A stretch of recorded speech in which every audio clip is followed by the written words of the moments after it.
What's up, gamers? What's up? What's up, gamers?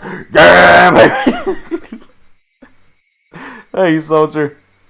I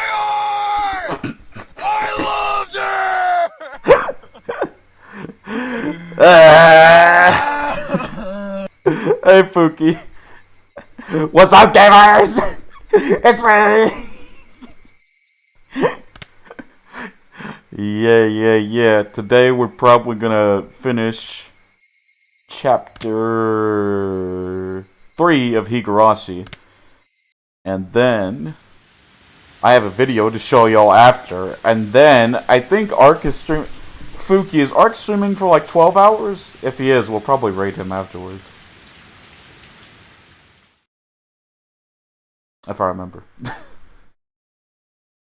The body wasn't there. Police didn't arrest me because of that. But I didn't know whether to feel happy about it. I believe that is the plan. Okay, so if he's still streaming after I'm done, then we're gonna raid him because it's his birthday. But don't trust me to ever know what is going on. Fair enough, Fuki. Fair enough. Just like Satoko had said, I failed to kill her uncle.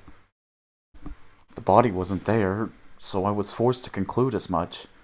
No matter what strange natural disaster, coincidence, or miracle it might have implied. In order to free Satoko, I became a demon. This abnormal world was my reward. Yes, metaphorically, I had fallen into the demon world. But if that price had been in exchange for the life of Satoko's uncle, then that would have been fine. Since Satoko's uncle was still alive, still shackling her to him, I needed to become a demon once again. One more time. No, as many times as it took. I would kill that man over and over again until Satoko was liberated. I had already awoken. I looked at the clock to see that it was early in the morning, at just about 5. It was already light outside. Since I'd hardened my resolve to become a demon again, I could feel my whole body teeming with the awakened power once more. Time wasn't an issue. No matter what, I'd do it. I got myself up. The exhaustion from the past 2 days was completely swept away, but I didn't even feel sleepy anymore, either. I slowly rose and made sure my body was moving like I wanted it to. I could feel blood flowing through each and every one of my fingers. As I got dressed, I let my mind wander, and I had a strange thought. These 2 days, while I've said it was for Satoko's sake, the only thing on my mind has been killing. I've said it was for Satoko, but while actually carrying out the act, I had completely forgotten about Satoko, albeit only temporarily. Maybe, initially, it was for Satoko's sake, but now, I was just a demon, killing for the sake of killing. And as a result, I'd sunk into a world fit for such a demon. And maybe it was the same for Satoshi. He resolved himself to kill his aunt to save Satoko, became a demon, and disappeared from the sunlit Hinamizawa, vanishing into the demon world. Which meant that, after all that was said and done, I'd met the same fate as him. I'd tried to avoid making the same mistakes, but it happened anyway. Which meant that maybe Satoshi was here. Satoshi had come to this world a year before me, so he would be here somewhere. Then, surprised, I stopped walking. It was the second set of footsteps I'd grown so used to hearing. Oh my god, Mochi, big fan. Sign my stars added or subtracted so you can't tell what it says. Okay. Hi to you too, Golden. お前、ひょっとして、サトシなのか? Oh. The empty, lifeless air wouldn't give me an answer. But I felt a strange kind of relief. That there was someone there. That Satoshi had stuck with me the whole time. Let's go, Satoshi. Once more. This time we will set Satoko free for sure. I quietly slipped out of the house so my parents wouldn't notice. If they caught me now, when I'd been out way too late for 2 days now, they'd give me a really angry talking to. I didn't have the time to allow for that to happen. Oh, you doing OG? Alright.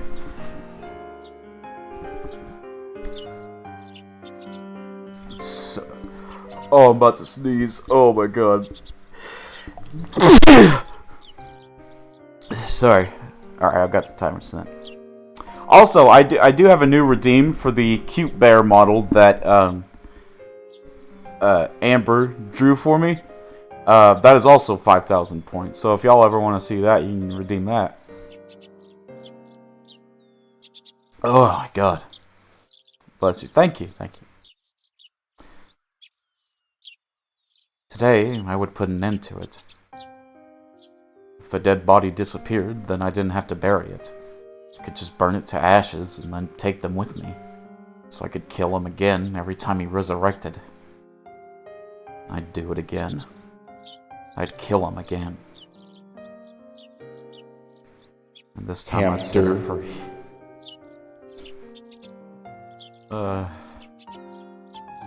Only me and Soldier know the significance behind that sound alert.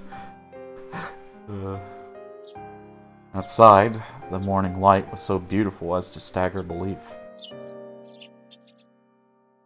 I can't stay because I have work, but happy Teddy Bear Day, which was yesterday. Oh wow! Also, thank you, Golden. Golden, did you wish Ark a happy birthday today? Today is his birthday. But thank you so much, Golden. Went to the storage room to find weapons with which I could kill him for sure. Blunt or not, it didn't matter to me. Right now, I didn't need to care whether someone saw or if the police came. This world had gone crazy after all. A world where I'd shown up at the festival and had fun, even though I wasn't there. Even if the police arrested me, I'd probably end up going right back home as if nothing had happened. Both me and that other Keiichi Maibara. Even without me, he'd fill in. I could vanish from Hinamizawa without anyone noticing. So basically, I didn't care if I was mistakenly killed. Even if I died, Keiichi Maibara would remain. After all, this isn't the world I belong in. If I was going to be killed mistakenly for Satoko's sake, then that was just part of my duty as her Nini. As those desperate thoughts became serious, the morning air felt more refreshing to me, strangely enough. これは、怖いな。こいつにするか。It was a hatchet meant for chopping thick firewood. Its hefty steel blade was sinister, almost as though it was a tool meant for killing people. Also, Hug a Bear Day is November 7th. Ooh, I better remember that. Thank you for letting me know. I couldn't exactly take it out in public like that, so I wrapped it in a... Wait, what was it? Oh, it's a hatchet! Oh my god, oh my god. I don't know why, like... Y'all ever just, like, read something, and it doesn't register, and then you have to reread it? I do that a lot. The salami lid ain't gonna fit, won't fit. So the salami lid won't fit the salami lid. Salami lid ain't gonna fit like that. The salami lid ain't gonna fit. That's just how it be, bro. You'll have to get a bigger lid or something, or take out some of the salami. Couldn't exactly take it out in public like that, so I wrapped it a little in some old newspaper and tossed it into the basket on my bike. 連日、悪い用事に使ってばかりで悪いな。今日も頼むぜ。俺の足。I apologized to my bike for some reason. For the past 3 days, I've only used it for dangerous things. The salami lid. I've been riding this bike ever since I lived in my old town. I could walk most places I wanted to go, so I hadn't used it all that much. My mom had bought it for me when I entered cram school, thinking it would be a convenient way to get to the station since it was far away. So I'd always used it to get back and forth from cram school. I'd only ever put textbooks and class materials in the front basket too. I'd never try to put a hatchet that I'd be using to kill someone in there. When I came to Hinamizawa, life finally felt fun. I met the best friends ever and had some of the greatest times ever. Those times might have been shattered now, but it was my greatest wish that I could get them back, even if I had to risk my life to do it. That's how those fun times had been. I killed someone, and now I was at it again, needing to kill someone. Murder was a crime. I didn't believe that people should ever think murder was okay. But still, the times I'd had were enjoyable enough for me to commit such a crime. My friends were irreplaceable, and the time spent with them a treasure. Hanging out, laughing, sometimes tricking each other, but always in a friendly way.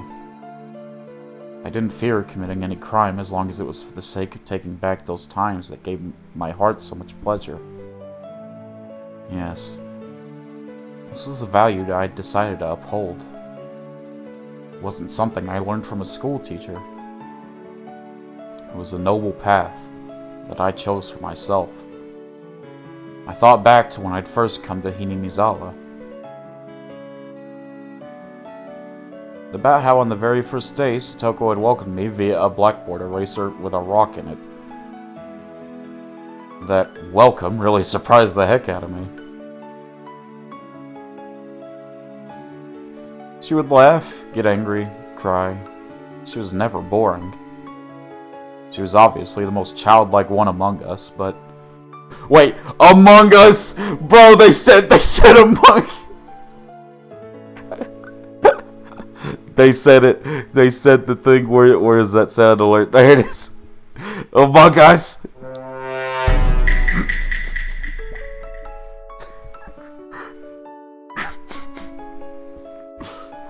Oh my god. I need to get that sound alert of the guy just shouting, Among Us! She was obviously the most childlike one among us, but she was actually a lively, full of vim and vigor, and good at meddling in other people's business.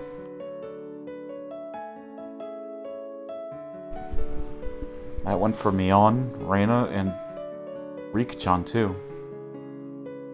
Wasn't Satoko the one at the center of everyone's laughing and banter?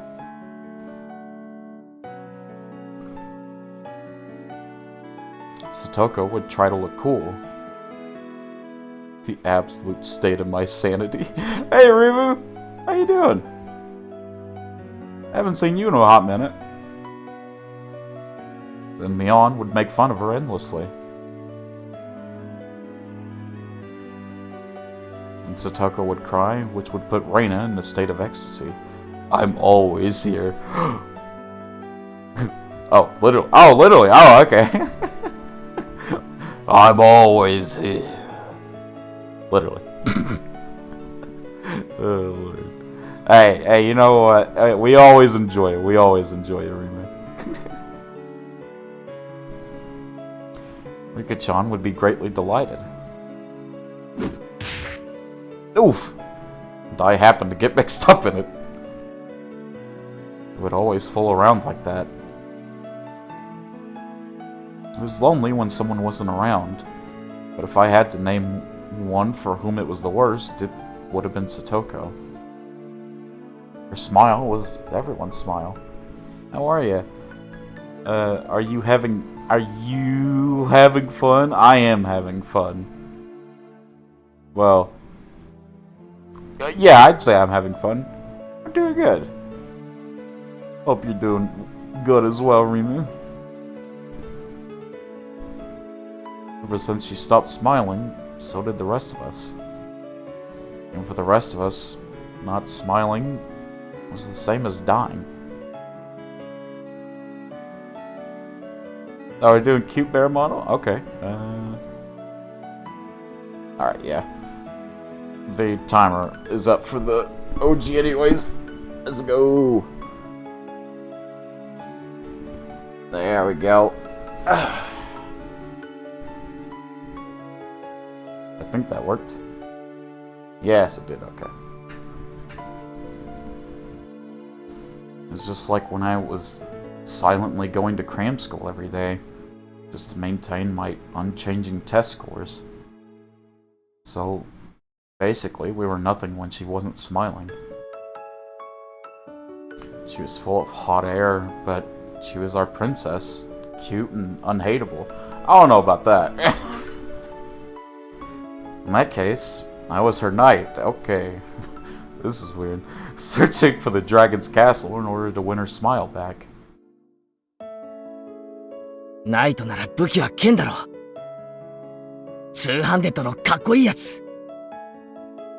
錆びた肉厚のナタで挑むナイトは、多分、古今東西俺一人だな。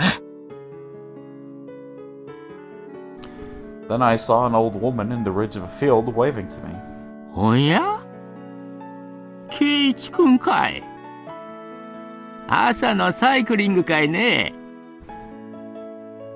おはようございます。 I reflexively waved back in a refreshing way.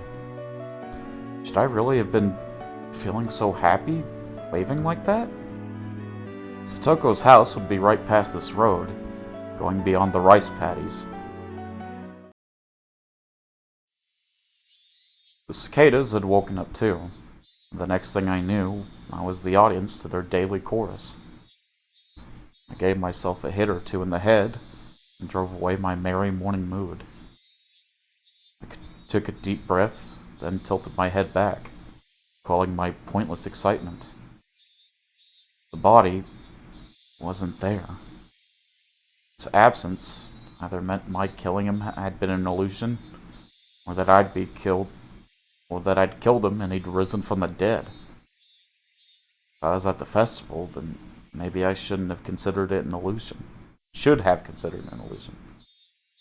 Coach probably thought that way, which is why he treated me like a lunatic. But it being an illusion is just impossible.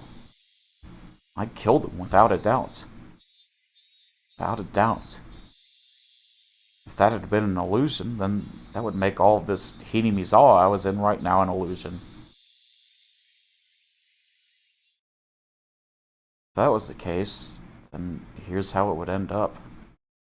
I was actually in a vegetative state due to a traffic accident, and I was currently dreaming in a hospital bed about how great it would be to spend time with friends in the rice paddies like these. That was a terrifying thought, though. Bro really pulled out the ashes in a coma Pokemon theory. Yeah, shout out if you know that reference. If this wasn't an illusion, then the only possible answer was that he'd resurrected.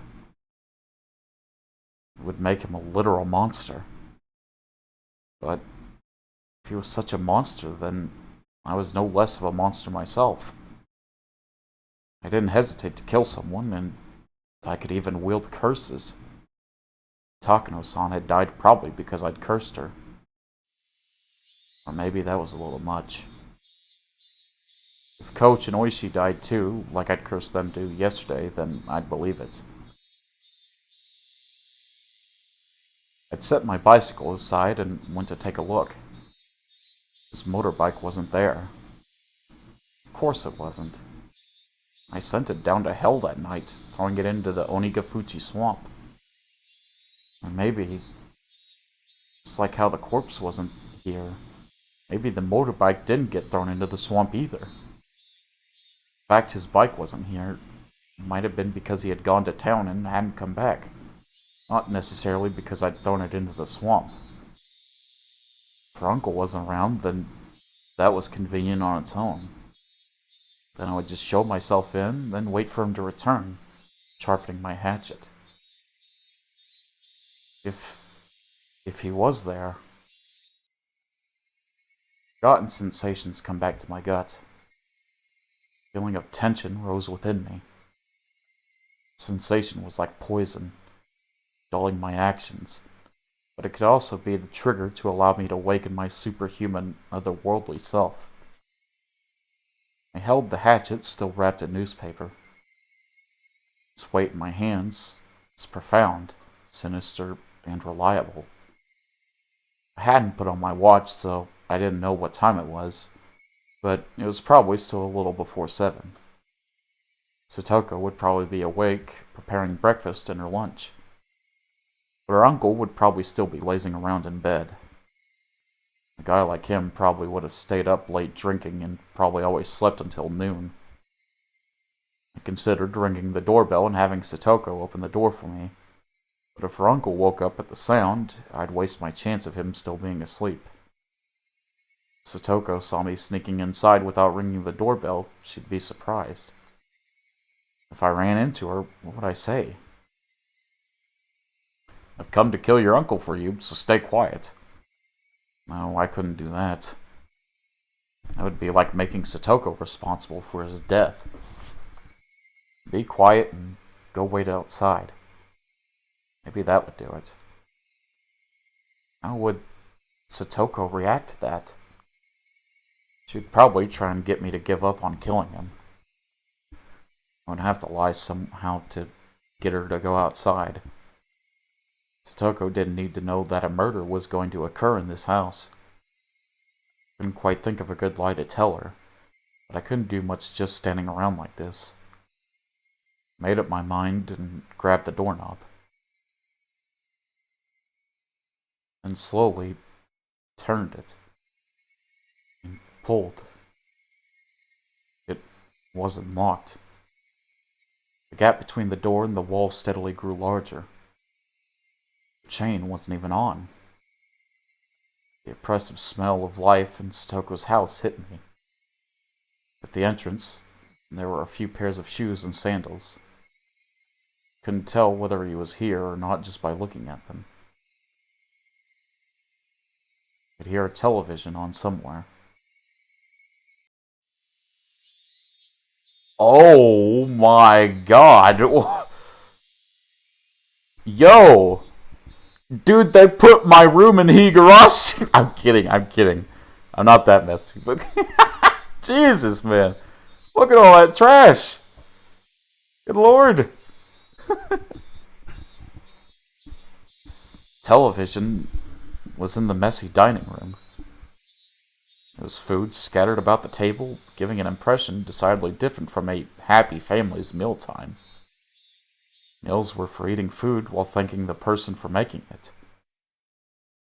Meaning whatever occurred in this dining room wasn't a meal. Nobody in sight. No sign of anyone either. But with the television on, he must have been close. Could he have anticipated my coming and be hiding, waiting for me? The tension I felt was so thick, so tight that I thought it would choke me. The newspaper wrapping the hatchet's thick blade didn't hamper its power at all. I tightened my grip on it and very carefully took a look around. Where had those peaceful feelings from before I arrived had gone? Even the sound of sweat bubbling up on my brow got on my nerves. And then I looked at the table and realized something. This wasn't breakfast. The grains of boiled rice were all hard and dried up. Then, was it last night's dinner? I left the dining room, keeping vigilant. Went down the hallway and found the stairs to the second floor. When that man was playing with his friends, he looked out of a second-story window. It's highly possible that room was his own, and that he slept there. I tiptoed up the edges of the stairs, quietly climbing, without making a sound. I couldn't hear any kind of snoring. I didn't hear anything up there. I went through a few rooms, slowly and quietly opening the paper doors, checking inside. But I still couldn't find anyone around. To search more efficiently, I got down on the floor and pressed my ear right up to it. I could hear television in the dining room, and a low hum, perhaps of boiling water. It was then that I started to harbor some feelings of suspicion. This house wasn't right. It seemed like people had been here since the TV was on, but it wasn't normal for nobody to be around this early in the morning. I silently descended the stairs and went back into the dining room. I looked at the food scattered about. Completely dried up rice, an overturned bowl of miso soup, a package for a side dish bought at the supermarket. I could tell Satoko had definitely been the one who made this. Food was far from Mion's perfection or Reina's gentleness, but it was sincere. Judging by how she cooked for me at my house, and from the type and amount of side dishes, I deduced the meal was from last night. The numbers stamped into the food package read 830620. June 20, 1983. That was yesterday. And there was food for two. Which meant that this was last night's dinner, and Satoko's uncle would have been here then. Stop it, Keiichi. Don't even think about saying the word impossible again. Anyway, her uncle was here last night. That much was the truth. He had found fault with Satoko's food, thrown the bowl of miso soup, and flung the rest everywhere. Hidden deep within my feelings of calm and composure was lit a faint flame of anger and a curse. Should I have ever shown this man any mercy? Bump.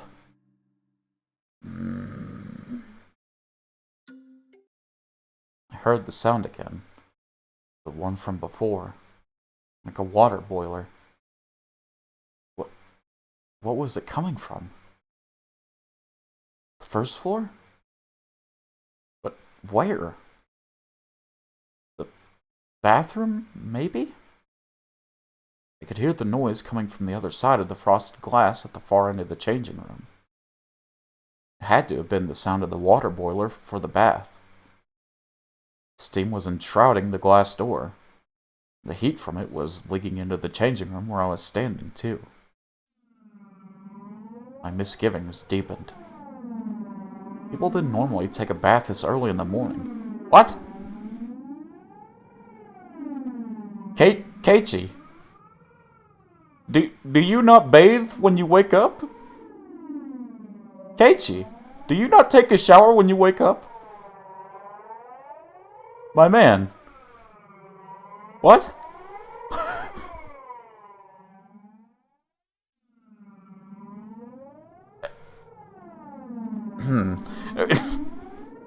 If one did, then it would mean that in this house, time had been stopped ever since some moment last night. Whistle, whistle, whistle. Was it being reheated? The water boiler in the bathroom had been active this whole time. I checked in a clothing basket and saw Satoko's familiar uniform stuffed in it. The uniform had stains and dried rice stuck to it. Certainly not something she could wear today. It was probably from the miso soup at the dinner table yesterday. looked hard at the frosted glass, but I couldn't see anything through all the steam. And then, an electric surge ran through my mind, and a terrible premonition came over me. Could she... Hey, saw you were live and decided to drop in. Oh, thank you, Amber. I appreciate it. Hope you're having a good day. She couldn't possibly have been in there since last night. That'd be impossible. But no. With Hinamizawa right now, nothing was impossible. I gulped audibly, then quietly pulled aside the glass door. Hot, steaming air burst out of the slight opening.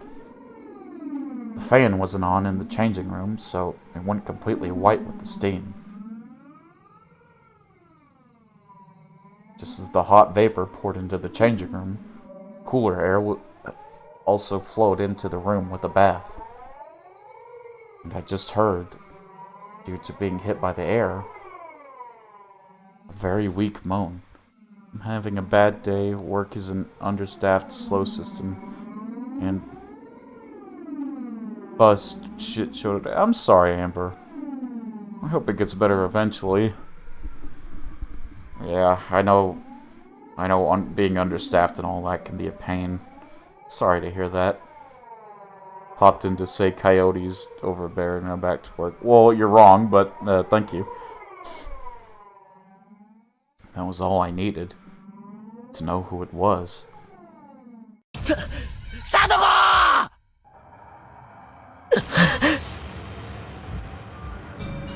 No answer. Satoko was in the bathtub, surrounded by a thick layer of rising steam. The top half of her body was leaning over the edge of the tub, and she was passed out. The water boiler kept on making a whistling noise as if anchored. I could see the gas flame through a small window. It was roaring at full force, completely blue. I'm surprised to see you're using the model again today instead of your original one. Oh, I made a redeem? Someone redeemed that I used that model. That's why I'm using it right now.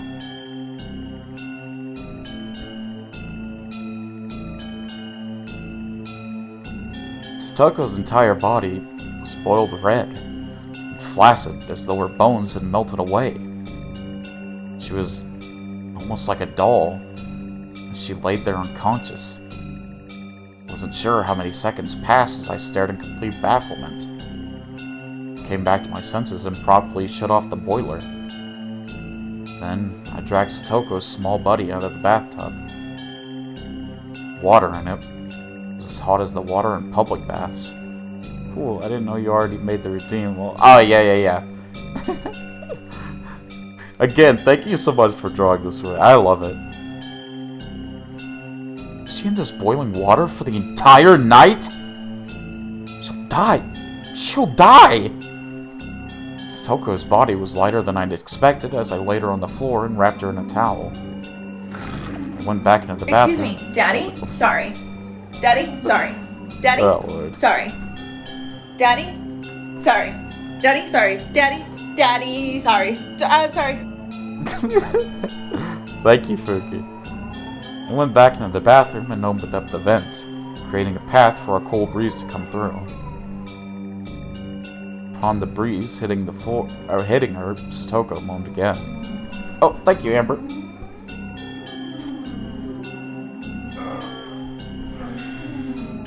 Stretch.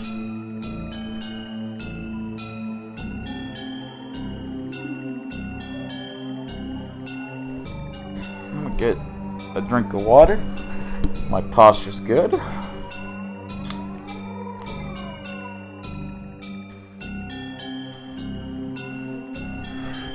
Thank you.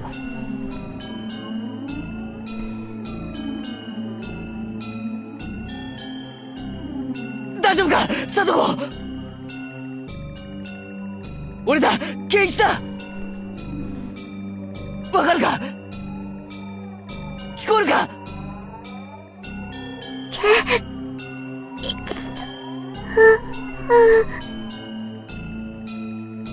Satoko recognized me and muttered a response, but I couldn't really tell what she was saying.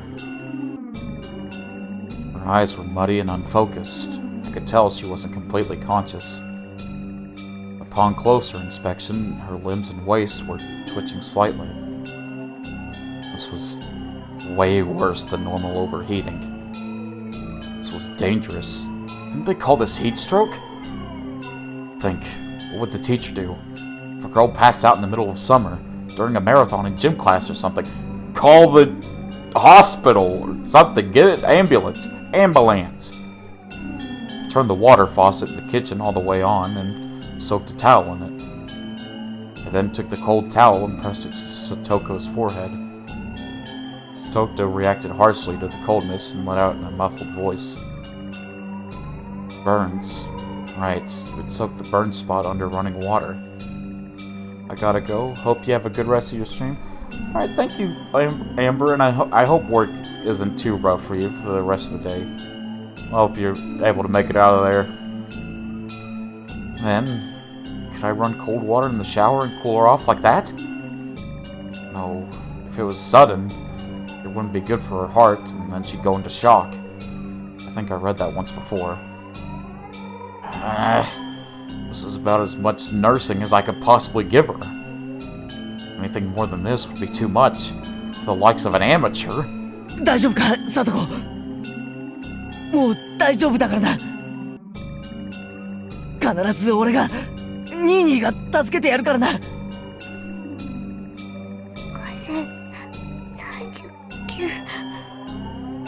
Huh?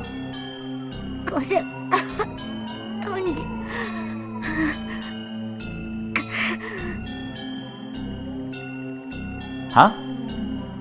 What was Satoko reciting under her breath? I brought my ear to her mouth to better make out the mysterious spell-like words she kept saying. At that moment, I understood what they were for. サトコ、お前、数を数えてるのか？なんで？ People tell little kids in the bath to count to 100 a lot, right? Satoko was counting like that. But 5039? バカ野郎！お前の家の風呂はいくつ数える決まりになってんだよ！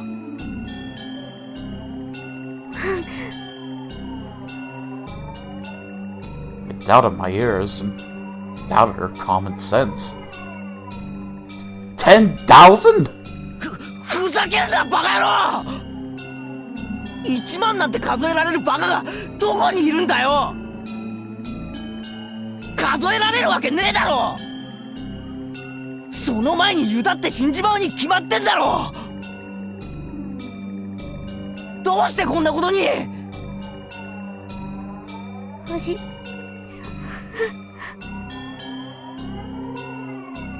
Last night, her uncle flew into a rage at the dinner she'd made, saying it stunk and was inedible. Satoko didn't understand what on earth he meant. It wasn't much different than what she usually made for him. Maybe he hated the smell of the pickled vegetables she'd bought in particular. Her uncle then decided the stink was originating from Satoko, and shouted at her that she never ever took baths. And then he put Satoko in the boiling water and told her not to come out until she counted to...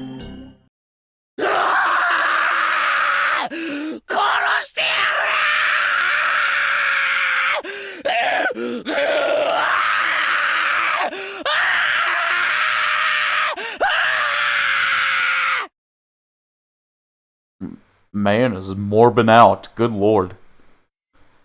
I snapped and exploded. Raising the newspaper wrapped hatchet, I stampeded through the house. Searched for anything. Traces, signs, smells, vibrations, heartbeats. With a war cry, I raced up the stairs with such force I could have stomped a hole through them. When I found the futon in that room, I thought it to be your uncle's, and well aware he wasn't sleeping in it, I bashed it with a hatchet. Did he run into the closet? I'll bust the entire closet down, door and all. And if he's not there, maybe there's a secret door. Any switches or levers in the walls here? I smashed into wall after wall with the hatchet, crushing them. Dust rose into the air, and broken pieces scattered about the floor. I smashed all the glass windows too, for good measure.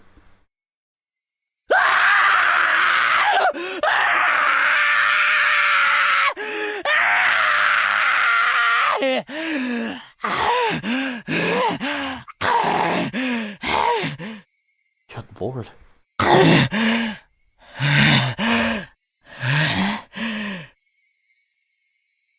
After I destroyed everything beyond recognition in her uncle's room, my reason finally kicked in and suppressed my emotions. Anyway, her uncle wasn't in the house right now. I'd have to leave killing him until later. Right now, I had to do something about Satoko. I went back to the changing room. Satoko was still lying limp on the floor. There was nothing more an amateur like me could do for her. I needed to take her to the clinic. Coach had treated me like a lunatic yesterday. Tried to lock me up in a mental hospital. I never wanted to see his damn face again. But I needed to go to the infirmary one more time. I needed to have a doctor look at Satoko. Thought about putting her in the dirty uniform lying in the laundry basket, but I had no experience dressing someone, so it'd be pretty difficult. Shit, I don't have time to be wasting here. I eventually gave up on clothing her and decided to carry her in her bath towel. The clinic was close to Satoko's house. It'd be way faster to carry her there than to call 119. 119? And get an ambulance. I threw the biggest towel I could find over her and prompted her to stand. 立てるか。俺が診療所までおぶって行ってやるから。あ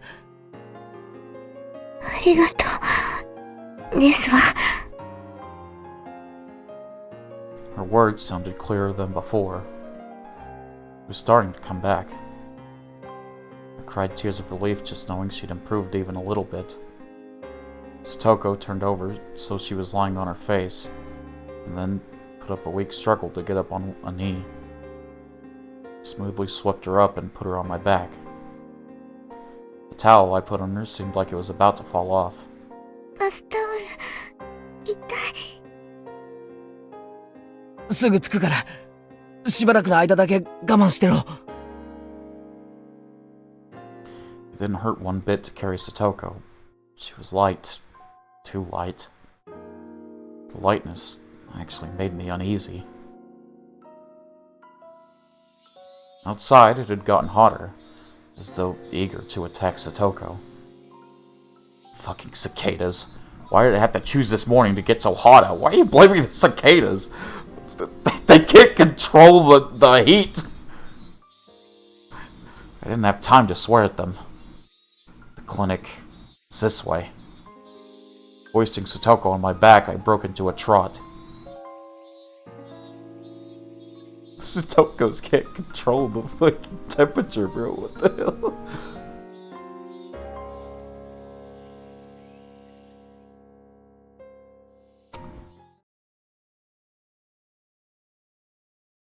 The hilly road to the clinic, with which I had never had difficulties before, was now torturous. Big beads of sweat formed on my brow, and at some point my breath had grown faint. The hatchet in my belt was heavy and made it hard to walk. I considered leaving it, but I couldn't let it go. At least not while Satoko's uncle was still breathing. The signboard for the Erie Clinic came into sight. But I quickly noticed something was odd, so I stopped. Several red, revolving lights were flashing at the clinic. 3 police cars were parked in the parking lot with their lights on. There didn't need to be much else to inform me something had happened. I didn't want to see Coach, so I had planned to leave Satoko in the clinic waiting room and give the receptionist a message. But with the police officer Oishi here, I couldn't go inside so carelessly. 何ですの？パトカーがいっぱいいますですわよ。I gently put Satoko down in the shade of the thicket. わからない。様子を見てくるから、しばらくここにいろ。レディをバスタオル1枚でこんなとこに置いてくなんてなってませんわね。それだけ悪態がつけりゃ大丈夫だ。I'll be right back, I added, getting to my feet. Cautious of my surroundings, I hid myself behind a car and got closer to the officers grouped at the clinic's entrance. I overheard an officer wearing a necktie, probably their leader, and a white-robed doctor having a discussion about something. The doctor didn't seem to be Coach. He was one of those who Coach told to make the tea yesterday. じゃあつまり最初に見つけたのは朝当番のあなただったと。それでどんな感じだったんです？事務室の所長席のソファーに座って居眠りをしているように見えました。で、机の上に水差しと空き瓶になった睡眠薬があったんで、あなたはすぐに睡眠薬で自殺したんだと考えたと。それで高熱と瞳孔の拡大に重度の意識障害も見られました。睡眠薬中毒の典型的な重症例だと思いましたので、直ちに対応に入りました。警察も救急も呼ばずに？ここは病院で私は医師ですよ。生命が危険な状態にあるなら直ちに治療して当然です。ああ、まあいいからいいから。それで？呼吸が不正常だったので人工呼吸を施しました。合わせて呼吸刺激薬を投与。効果が出なかったので人工呼吸器の準備をし。ああ、はいはい。それでつまりいろいろ頑張ったけど結局ダメだったと。そういうわけですよね。通報は死んでから直ちに？はい。救うことができず、とても残念です。Just then, a radio in one of the police cars started to buzz, producing a broken, mechanical voice. こちら本部、こちら本部。小宮山さん、聞こえますか？どうぞ。もしもし。小宮山です。ああ、お疲れ様です。睡眠薬での自殺みたいですね。遺書の類はなし。Suicide? What the heck were they talking about? Someone had committed suicide at the clinic. But who? I wish Takano was on dead. She died the next day. Yesterday, I wish Coach was dead. Then, could he have... 普段から睡眠薬を常用していたとかは？あまり知りません。日頃疲れたとか死にたいとかそんなこと言ってました？入江先生は普段からああいう性格でしたから。Oh shit! とてもそんな風には。So, I was right. Yuri Sensei. They were talking about Coach. Coach killed himself. Why would he do that? Couldn't have been any reason he wanted to die. The only reason that came to mind was that I wanted him dead. This world is insane. If I wanted someone dead, they'd die. That was the kind of world this was. Then, what about Oishi? What happened to him? If people really died because I wanted them to, Something should have happened to him, too. そちらに応援が向かいました。課長からそちらは応援に任せて大石社の捜索に戻るとのことです。Oh. 了解しました。じゃあすいません。こっちに今応援が来てるそうですから、現場はこのままにしておいてください。おい、行くぞ。The officers nodded and split up into the patrol cars. Did they just say searching for Oishi's car? Searching for his car. That meant he had gone missing? Takano-san, Coach, and Oishi. And I wished for it. The very next day, it disappeared. No matter how angry you were when you said you wished someone was dead, it didn't normally happen. Everyone knew just wishing for it wouldn't make them dead. That's why people could utter such curses so lightly. But the curses I uttered here were being granted. At the time, I hadn't even been walking in yet. Tap. I heard a footstep. And it wasn't only the one this time. Tap, tap. They came from behind. And they stood right behind me, reaching a hand for my shoulder. 一体何事なんですの？ Oh my god, that scared me. さとこか。脅かすなよ。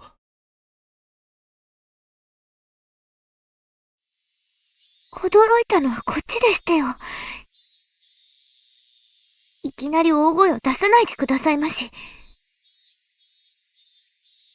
It was Satoko. Her eyes were still unstable, unfocused, but she seemed to be able to at least walk on her own now. She looked far better now compared to her earlier exhausted state. 具合はどうなんだ？もう大丈夫なのか？まだ頭が痛いですけど、いつまでもこんな格好で表にいられませんもの。She gave a smile, a show of courage, but her legs were still shaky. それより、これは一体何事なんですの？今、警察が話してるのを聞いてた限りじゃ。監督が自殺したらしい。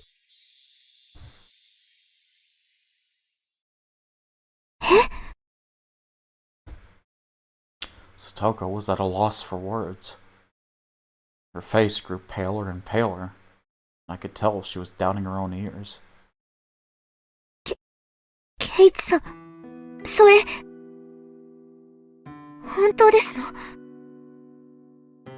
何かの聞き間違いじゃないんですの？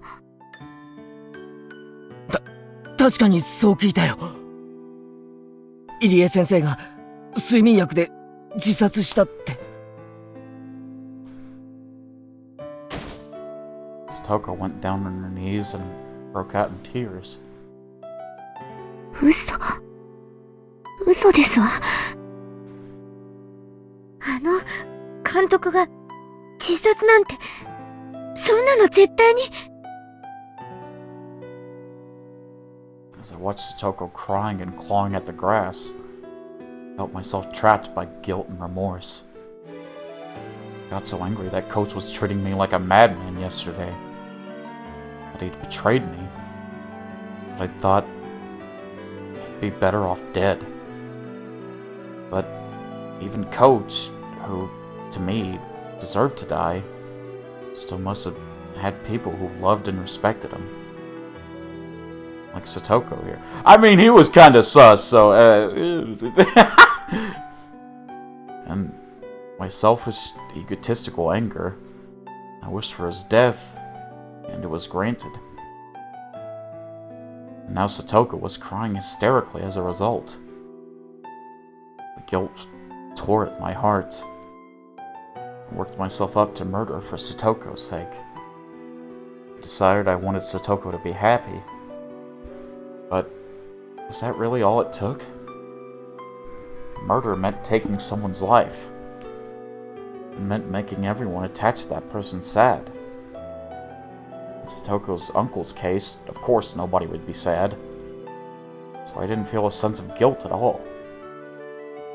But Coach's death was different. I had wanted to make Satoko happy. And that had resulted in me inflicting a deep sadness upon her, hadn't it? But Coach killed himself. It wasn't my...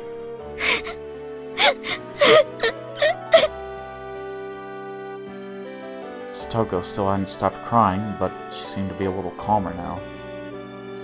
Wiping her tears, she stood up. すまない。 The only thing I could think of to say to her was an apology. どうして謝りますの？俺、昨日、監督と、喧嘩して、お前なんか死んじまえって、呪ったんだ。呪ったから、本当に死んじゃって。Satoko looked at me dubiously for a few moments. Eventually, her expression softened as she interpreted my words in her own way. 圭一さんのせいではありませんわ。監督も大人ですもの。自分の命を捨てるに値する都合があって悩んだ末に選んだんですもの。誰のせいでもありませんわ。She smiled a little, trying to comfort me. いつまでもこのままでいたくありませんわ。服が欲しい。いいのかよ。診療所に行って見てもらった方が。服を着てから見てもらっても別に死にはしませんわ。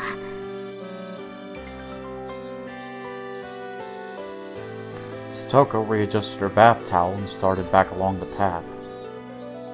Stride was wobbly, and it didn't look like she'd recovered as much as she let on. At first, Satoko tried to go back home. It was the time of the morning when people were going to school and to work. After seeing people walking around, she thought better of it. She must have been pretty embarrassed wearing only the towel. 理科のうちに行きますわよ。私の服、あるはずですから。どうしたんですの？圭一さん。Satoko noticed how I was hanging my head and spoke to me. 監督はああ見えても大人ですのよ。圭一さんと喧嘩したくらいで自殺するような人ではありませんわ。自分を責めるのはおやしなさいませ。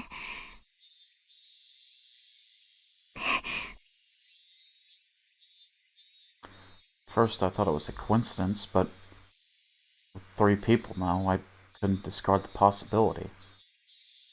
There's no such thing as impossible in this world. この数日、おかしいんだ。何がですのSatoko seemed to be having trouble breathing, but she still tried to listen to what I had to say. おとといの綿流しのお祭り。お前は途中で帰ったから行かなかったんだよな。そして、俺は祭りに行って、みんなと遊んだ。らしいですわね。あの時は取り乱して申し訳ありませんでしたわね。Satoko remembered how she blew up at me in the classroom yesterday and bowed to me a little. 実は俺、祭りに行っていないって言ったら、信じるか？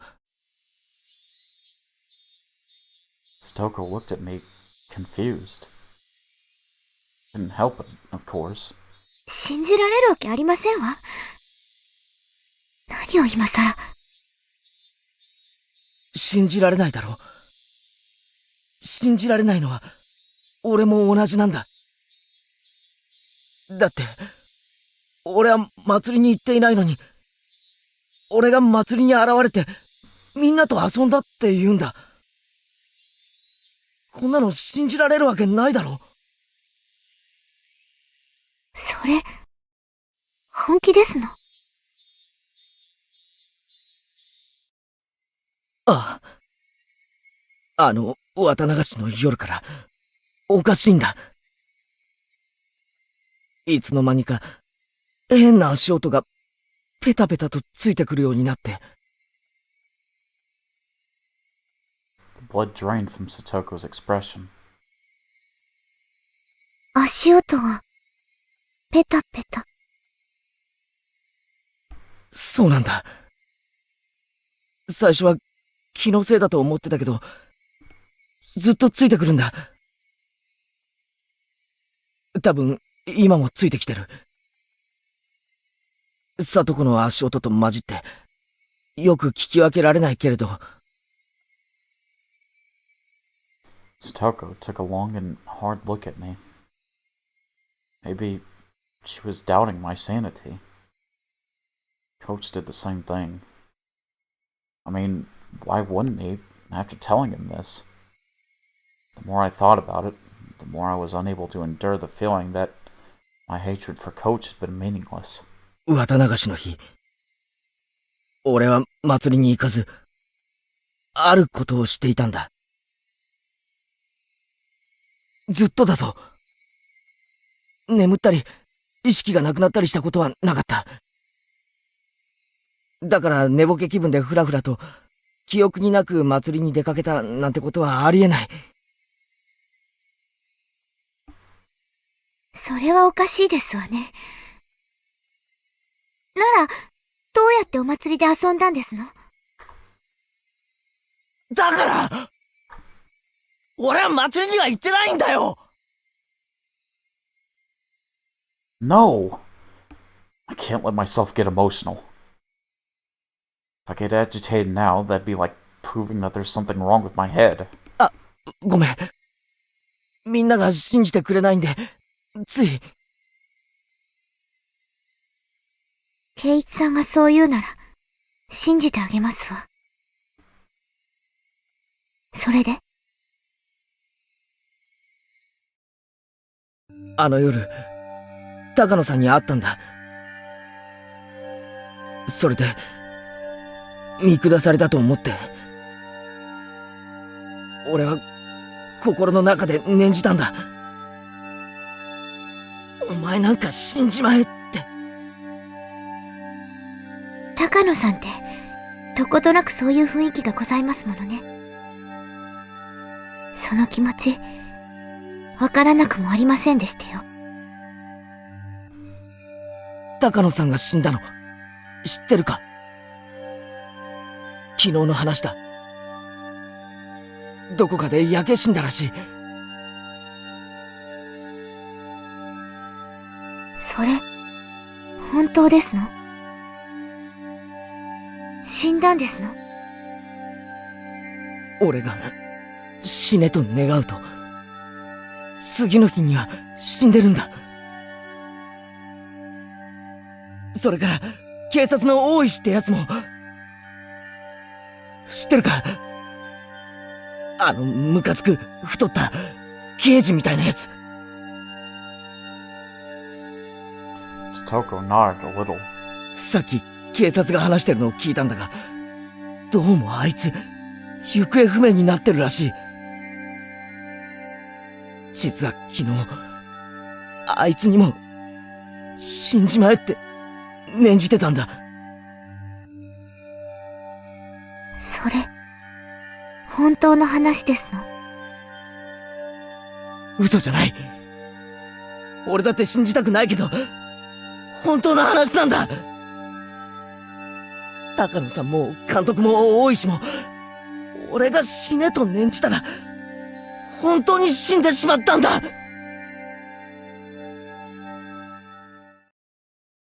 For a little while, Satoko was at a loss. Long silence ensued.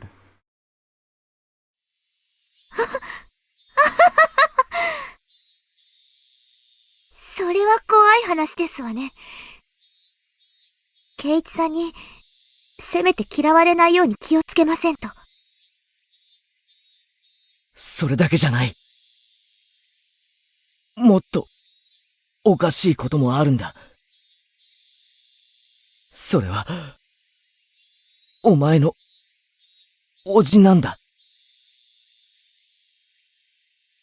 おじさまの話はやめてくださいましな。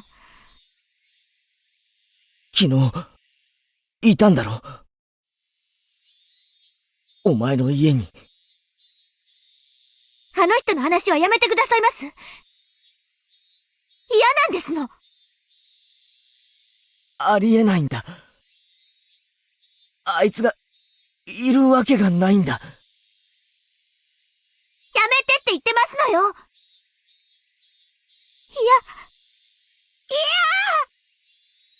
あの男が綿流しの夜以降、いるわけがないんだ。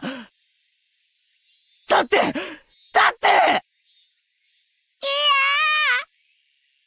の男のことはもう嫌なんです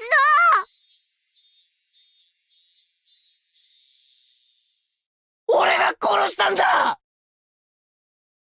この手で。Even the cicadas stopped crying. Her face was streaked with tears, and it stiffened even more. She looked at me in disbelief. 俺が、綿流しの祭りの夜に、お前の叔父を殺したんだ。だから、お前の家に帰ってくるなんてことは、ありえないんだ。But still, he went back. And last night, he found fault with the dinner you made him, yelled all sorts of things at you, and then he basically boiled you in the bathtub. That couldn't possibly have happened. だから俺は、あの男を確かに殺したという証拠を確かめるために、埋めた死体を昨日、掘り返したんだ。だが、そこには死体はなかった。こんなことがあり得ると思うか？確かに殺したのに、死体がないんだ。そして、何事もなかったかのように帰宅して、お前の前に、こんなことが、あっていいはずないだろう。 Stoko's entire body stiffened. She was shrinking away. There was someone in front of her, about to hurt her. お前も、俺のこと、頭が変になったって思ってるんだろうな。無理もないさ。俺だって、信じられない。圭一さんはきっと、偶然呪った人が死んでしまったんで混乱してるだけに違いありませんわ。監督の自殺にショックを受けて気が動転してるだけなんですのよ。今日はもう学校を休んでお家で休んだ方がよろしいと思いますわ。私はもう平気ですから、どうかご自分の体を大事になさいまし。Stoko spoke like she understood me, but she also told me to go home. I could see the revulsion in her face. I knew that she didn't want to be around me anymore. さとこをちゃんと診療所まで見送ったら、俺も帰る。さとこだって、まだ足元がフラフラじゃないか。途中で倒れたら大変だぞ。私はもう本当に大丈夫なんですのよ。男の人にいつまでもこんな姿を晒していたくないんですのよ。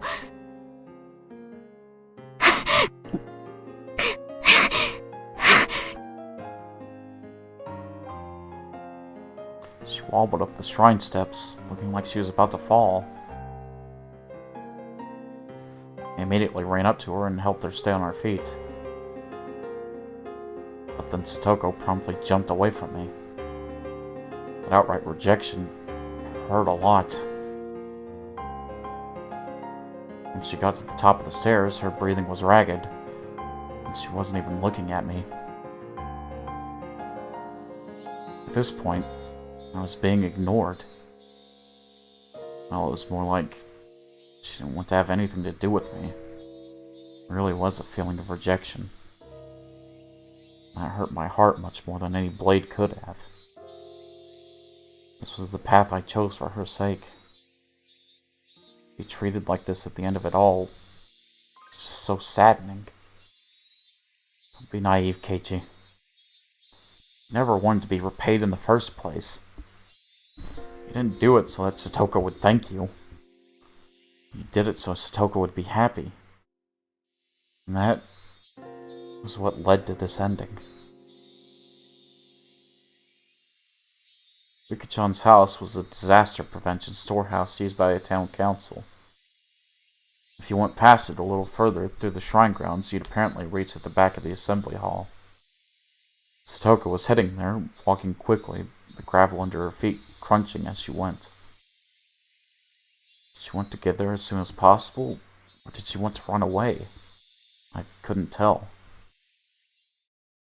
And then I heard the vigorous sounds of wings flapping.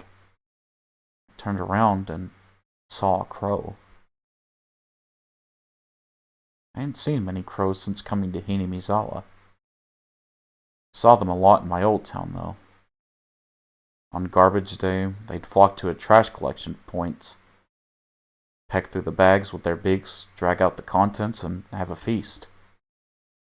As I was remembering that, I saw a few crows flocking around the shrine's donation box. I thought how terrible it was for someone to leave a garbage bag in a place like that. The cicadas quieted. Breathing stopped. Thought ceased. Even that, even time, came to a halt. I ran over to where the crows were flocking. I ran there in order to drive a horrible idea out of my mind. I definitely hadn't wanted this. There's no way I would ever wish for this, even by mistake. This was not. This was not! Oh, shit. When I noticed my vicious approach, crows all flapped upwards, fleeing into the sky. The crows' big black bodies flew away, and exposed the garbage bag.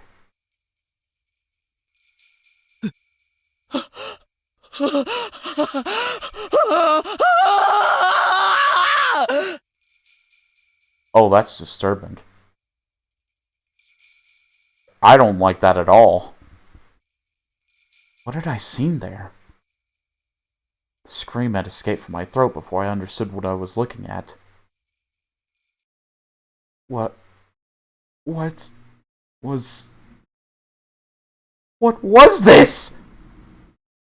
Toko came over as well, realizing something had happened. She looked over my shoulder, then she screamed as well. This wasn't... The garbage bag was crimson, dyed in fresh blood. Enough of this stupid roundabout way of saying it! That's right. Yes. Yes! It was... Rika-chan! Friend. Toko's best friend. Always easygoing, clever as a cat, so cute you couldn't hate her. Our friend, Rika-chan, she was... Rika-chan was stark naked. She was face up, limbs sprawled. Her eyes were like glass, just staring up and in the sky. And Ah! リカリカリカ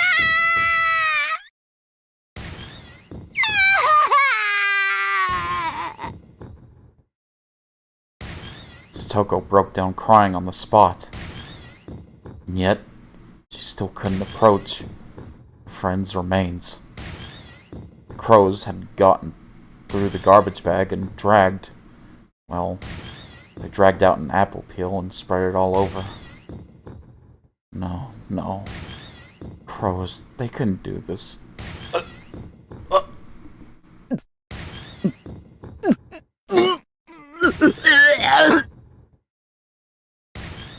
On the spot, I started vomiting. Sour taste became a bitter one as I threw up over and over again. Kachan,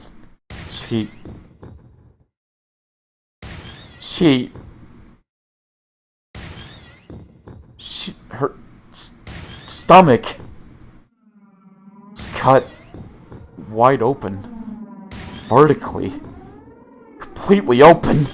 リカ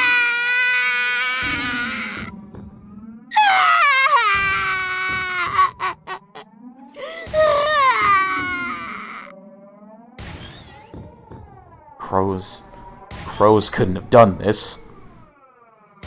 And from her open stomach, her organs, her bowels were dragged out like children's toys left all over the floor. That unbelievable sight induced oxygen deprivation in my brain. Color left my vision, pounding headache, dizzy, and I wanted to vomit. It was like the nightmarish remains of a ceremonial killing. Someone, somewhere, had killed Rika-chan and brought her here. Later, here with her limbs sprawled out, and then could open her stomach and had dragged out her intestines. Red and pink viscera were sticking out of her gut, and her intestines were scattered in every direction, like it had been for fun. The entire ground was covered in an ocean of red and black. A few of the crows had hopped around inside that ocean. They walked through the sea of blood, leaving bloody footprints. In those footprints, there were several still left on Rika-chan's body. Those sinister prints made it seem even more like a bizarre ritual killing. I may have wished for Takano-san and Coach and Oishi to die, but I didn't remember ever wishing for Rika-chan's death. そうさ、俺じゃない。俺じゃない。俺じゃない。 Stumbled backwards, then stepped on a newspaper. Newspaper? In a place like this? The newspaper was what was covering my hatchet. I had kept it wrapped up on my belt in order to carry Satoko. That newspaper had fallen off. Jeez, don't scare me like that. I bent down to pick it up, and then Satoko looked at me with such disbelief as I'd never seen, and froze. He was looking straight at me. At the hatchet. On my belt.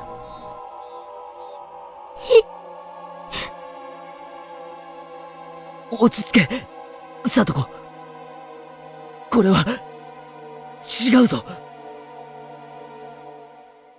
Satoko, trembling madly, backed away. 俺じゃない。俺じゃないんだ。俺じゃ。人殺し。 She didn't care at all that she was exposing herself through the towel. She just trembled and tried to step back from the demon in front of her. サトコ、落ち着いてくれ。頼むから、冷静になってくれ。サト、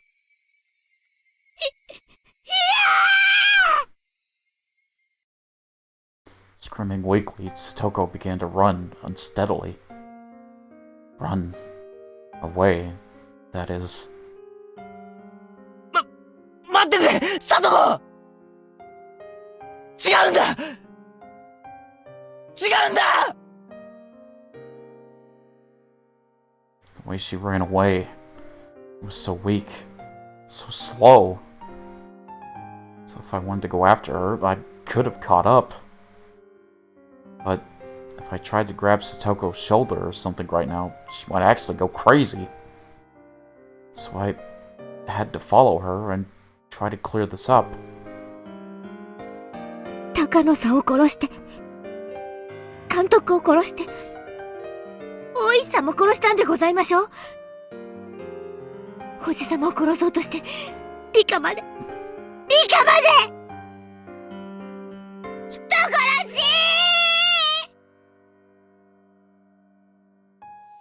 違う。俺じゃない。俺は殺してなんかいない。何を言ってるんですの？あなたさっき自分で言ったじゃありませんの。死ねって、死んでしまえって。それでみんな死んでしまったんでしょ？俺は、死ねって思っただけで、別に。自分で何をしたか記憶に残っていないんでございましょう？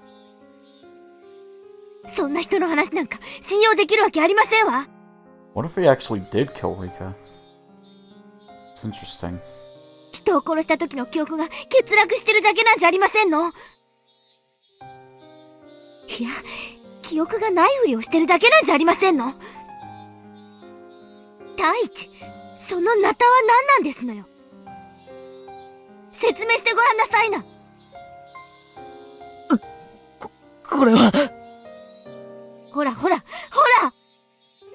圭一さんは殺人鬼じゃありませんの。どうしてですの？ちょっと意地悪だったけど楽しくて優しい、一度は本当のニーニーかもしれないとまで思ったのに、どうしてそんな風になってしまったんですの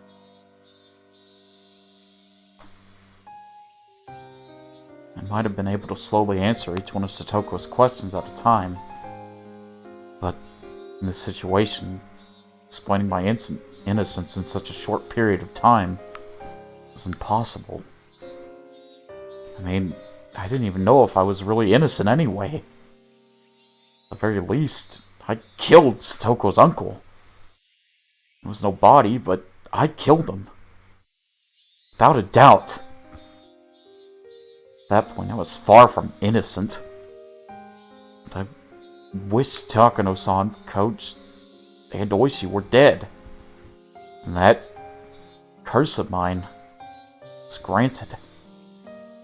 When I wished for Takano-san to die, I didn't think of it as anything more than a normal thing you'd say to someone you didn't like. Then she actually did die. I realized that if I wanted people to die, they would. And hoping it would happen again, I cursed Coach and Oishi to the same fate. So, even ignoring Takano-san's death, Coach and Oishi's were completely premeditated crimes. Was I a killer? Just like Satoko said? Was I unable to distinguish between illusion and reality? Turned into a demon without remembering it? Becoming a killer who carried Oyashiro-sama's curse? No. That couldn't be. It was impossible. Ah, damn it! The very word impossible was impossible in Hinamizawa right now. How many freaking times have I said that word these past 3 days? Satoko had started crying again and was walking unsteadily. At first it felt like she was still running, But now it felt like she was walking away, crying from someone bullying her. どうしてこんなことになってしまったんですの？どうして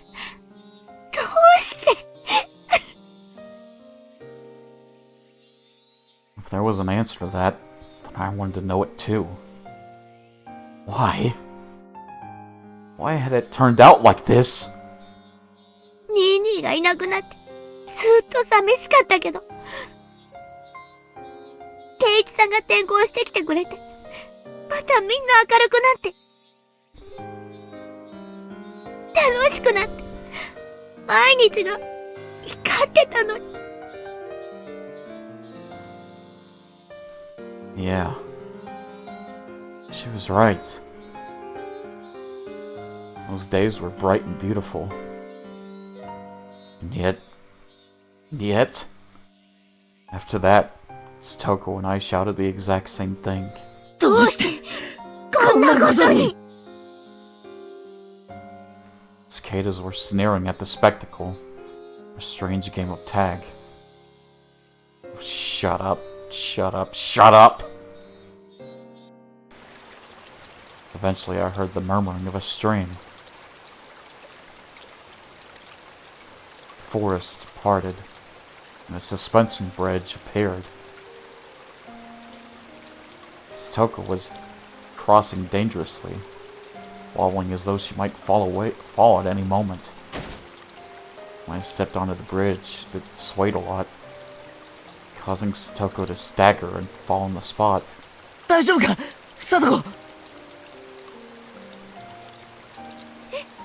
近寄らないで。この人殺し。 Satoko shouted, her hatred made very clear. It was sad. If words could cut, and this warmth flowing from my eyes would have been blood for sure. どうしてこうなってしまったんですの？ケンチさんのこと大好きだったのに。 I wanted to go up to her and give her a hand. But the distance between us is uncrossable. If I got any closer, Satoko would start shouting again. Say things that would hurt me deeply again. So I couldn't approach any closer than this. サトコ、俺にもなんでこうなったかわからないんだ。でもこれだけは言える。リカちゃんを殺したのは俺じゃないんだ。それだけは絶対に。いい加減なこと言わないでほしいですわ。自分の記憶にも自信が持てない人が何を言ったってどう信じればいいって言うんですの？ I tightened my hands into fist. This is mortifying. I wasn't crazy. Hinamizawa was crazy. Ever since I wandered into it, lost, that one night. This insane world. I was at the festival when I wasn't, and the uncle I killed was alive. Where death would come just by wishing for it. It was this world's fault! Leon and Reina started acting strangely, like they were possessed by something too. And Coach wouldn't believe anything I had to say. And even Satoko, who I should have protected, was yelling at me like this. Was the price for killing a man supposed to be this high? Was I really going to be forced to stay in such a bitter world? I did the right thing! At least, I wanted to. So then, why? I hated it. Every time I asked why, the day Satoko and I enjoyed in peace went so wrong. サトコ、信じてくれ。俺は、人殺しじゃ、ない。では、そのナタは何なんですの？納得のいく説明はできまして。このナタが怖いのか？じゃあ、捨てるよ。それなら安心だろ。Satoko did nod, but she seemed to be in agreement with that proposition. I clumsily took the hatchet out of my belt and then dropped it over the side of the bridge into the stream below. 捨てたぞ。これで、話を聞いてくれるな。武器を捨てたぐらいで、気を許すと思いまして。圭一さんほどの方なら、私を素手で絞め殺すなんて簡単でしょうに。Like hell I would. Ever want to kill Satoko? You idiot. じゃあどうしたらいい？両手を頭の上で組んだらいいか？そうですわね。両手を頭の上で組んで、後ろを向いてくださいます。It's a cunning plan, much like the ones she used during club activities. Putting my hands on my head and turning away would mean I couldn't attack Satoko very easily. I immediately acquiesced to her request since it would make her feel better. これでいいか？俺の話を聞いてくれ。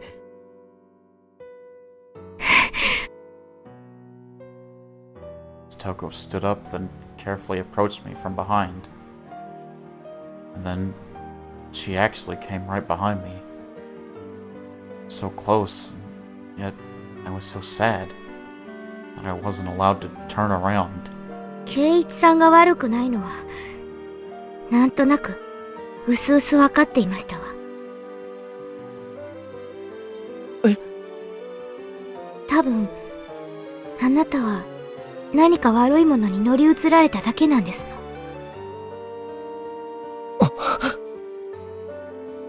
さっきまでは圭一さんが殺人鬼なんだと思ってたけど、私、わかりましたの。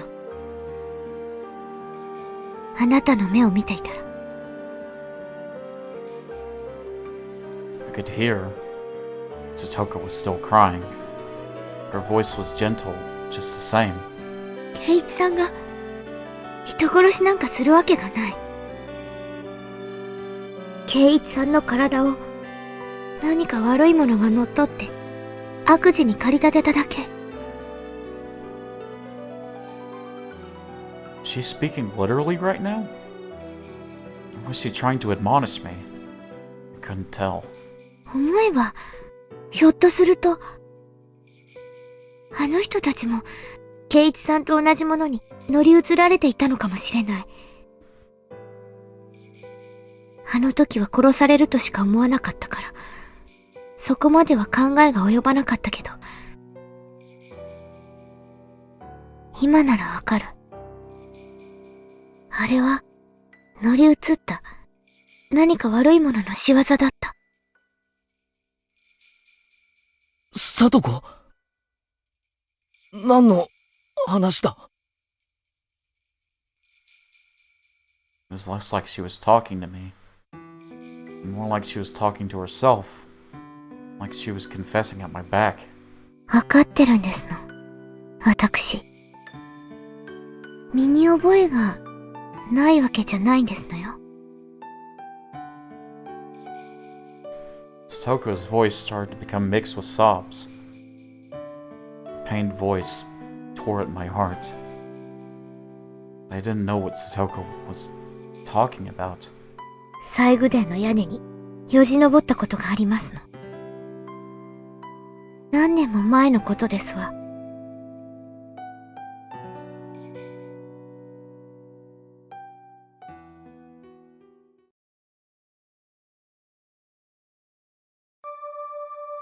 Once, when Satoko was playing hide and seek at the shrine grounds, she climbed onto the roof of the storehouse for ritual implements which everyone said not to go near, and hid. And Satoko saw that she could get in through a window meant for ventilation. For Satoko, the word curse was plenty scary. She was more curious about what was inside the unknown storehouse.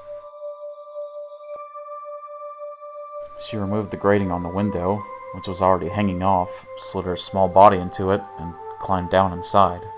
It was too dark to see much, but after descending, she realized just how high up she'd been.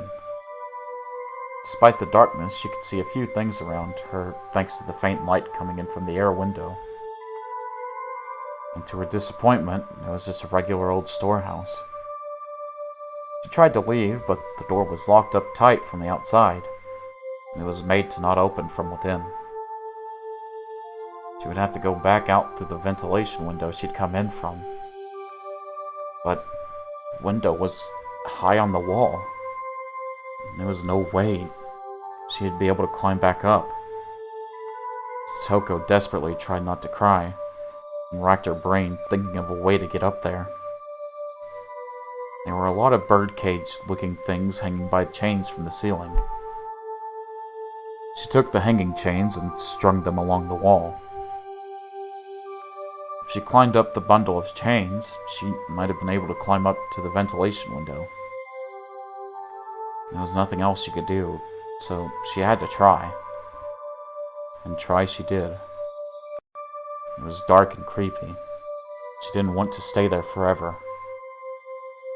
The more she thought about that, the more she panicked. She climbed the bundle of chains.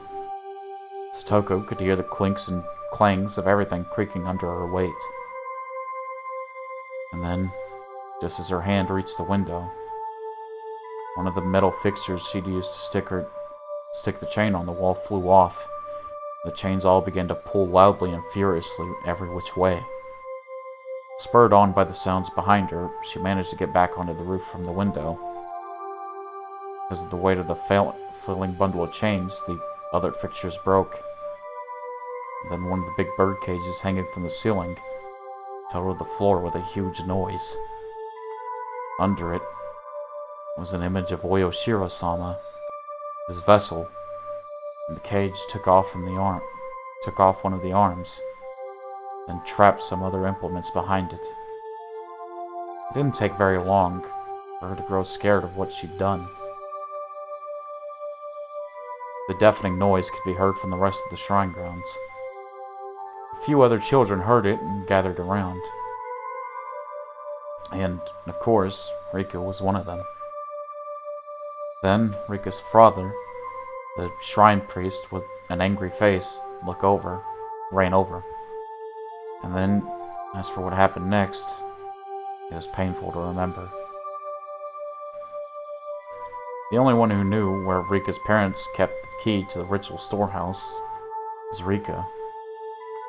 So he scolded her, saying that this happened because Rika pulled a prank and hid me in there. He was very angry and menacing. Just looking at him was enough to frighten anyone. He exposed Rika's back, took a strangely shaped ritual cane or something, and struck her with it several times. Jesus! What the fuck, dude? That guy was an asshole. Rika's words at the time. It wasn't me. It wasn't me. I'm sorry. Sorry. That pitiful voice. Still can't get it out of my head. I should have said it was me. I should have said so, to save my best friend from that false accusation, without being afraid of Rika's father's terrible temper. Rika gritted her teeth and cried, the crime she didn't remember doing. Ever since then, the world had been strange. わかってるんですの、私には。これは、お社様のたたりだって。あの時、最後伝を怪我して、親友を見捨てた私への天罰だって。I trust them, they're trustworthy. お社様のたたり。父も母も濁流に消えた。意地悪だったおばも死んだけど、誰よりも私を可愛がってくれたニーニーも私を捨てて家出してしまった。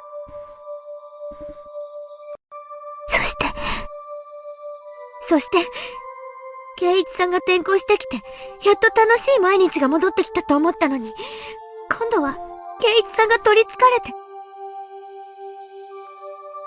カも殺されて。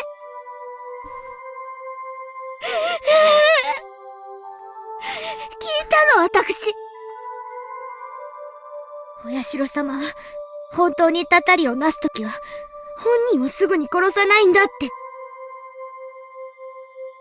親しい人から順に殺して、みんな殺してから、最後に殺すんだって。だから、圭一さんもたたりにやられて。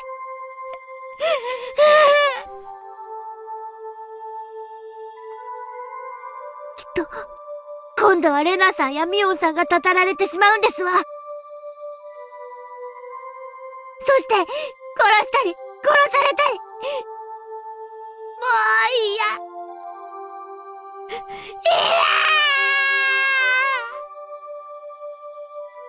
嫌。落ち着けよ、サトコ。たたりなんかない。誰もお前をいじめたりなんかしないって。When I turned around, I was thrust away with amazing force.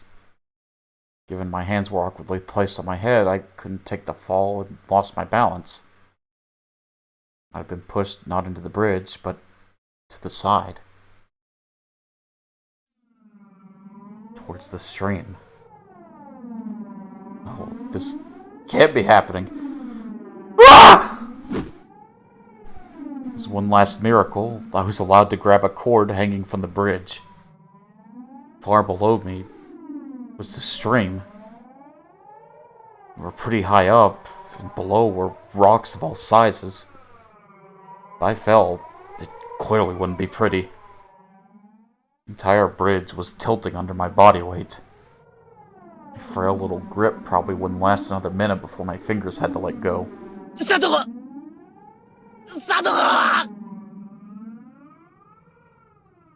Didn't understand myself what I meant by shouting her name then. Was I asking her to save me? Or was I asking her why she did this? Finally, everything came back into focus. I saw Satoko. I was surprised at what an odd expression she had. It was the first time I'd seen it. This OST, Jesus! It was an expression of righteous anger meant only for those who needed to die. Oh God! Oh God!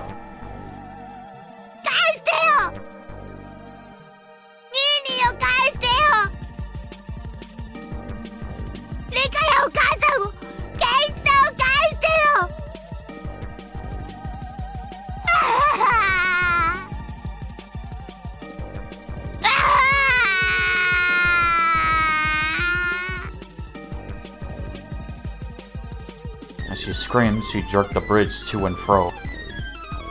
She didn't have to do that. I was gonna fall anyway.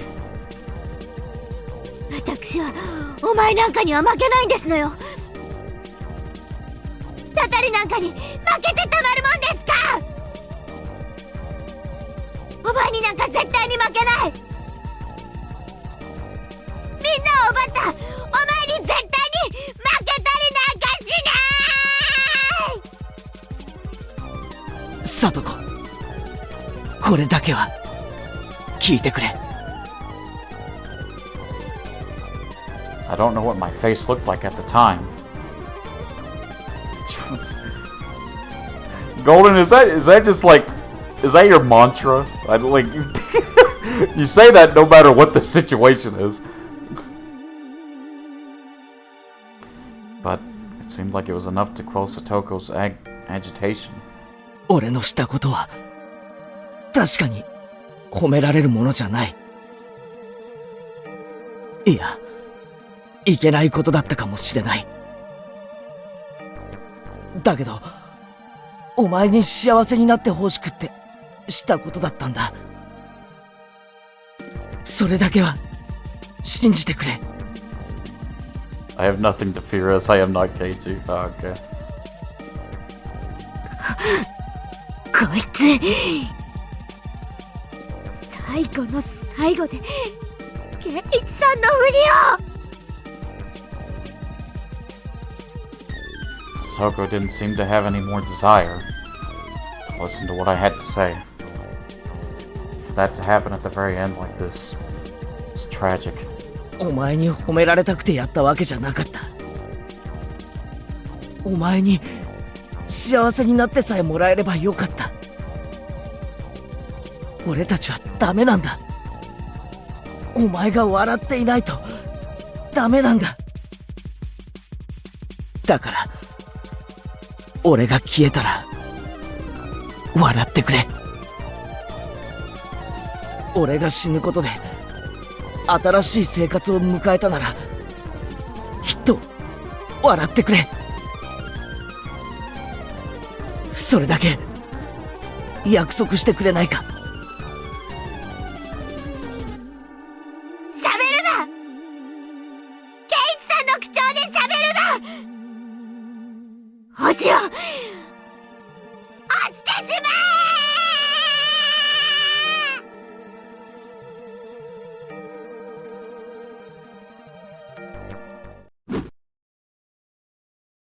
And those were the last words Satoko ever said to me. Those sad, tragic, and altogether unrewarding words. What on earth was I? My desire to make Satoko happy ended up like this. Where did I first go wrong? And what was the mistake I made? When did I make it? Was I the crazy one? Or was it Hinamizawa? Even after all this, I thought I wasn't crazy at all. It was this eerie world that was crazy. This world I'd accidentally wandered into that one night. Because that fun world, where I never doubted all the crazy times we had as a club would go on forever, it couldn't possibly transformed into such an abnormal world. That fun world wouldn't have ever ended with this, with Satoko pushing me to my death. In the end, it didn't even matter. I'm sorry, I couldn't help it. I was gonna be swallowed up by this crazy world and disappear. No, I probably already disappeared. Yes, probably. On the night of Watanagashi. I'm sure that in the world I really belonged to, I had vanished that night, and everyone was worried. It was laughable that I had taken this long to figure out I wasn't around anymore. Oyashiro-sama's curse on the 5th year, Satoko's uncles dying and me disappearing. In the real world, Satoko had already been freed. Maybe my friends were all lamenting my disappearance and valiantly trying to get back on their feet. And even though they were down to 4 people, the club would reopen, and they would have a good time without me, waiting for the day when I would come back. Sorry, everyone. I couldn't come back home. But this is what I wished for. It was my wish for Satoko's smile, my duty as her Nini. At this point, there will be nobody left to torture you. Because Satoshi and I took 2 years, but we succeeded. That annoying, toothy smile of yours, I wanted to see it one more time.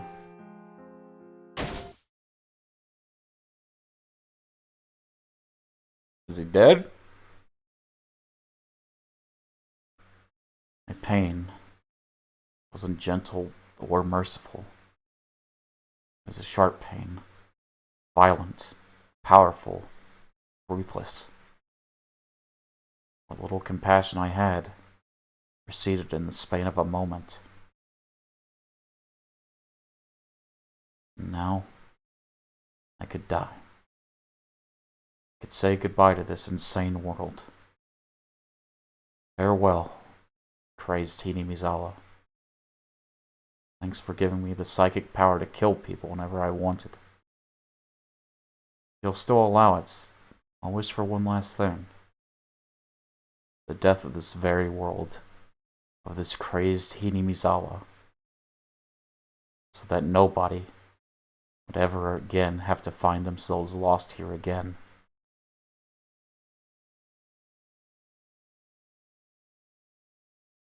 God damn.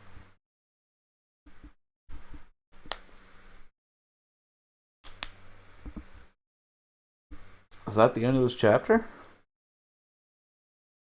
Oh, wait. Alright, we have a new tip. Okay.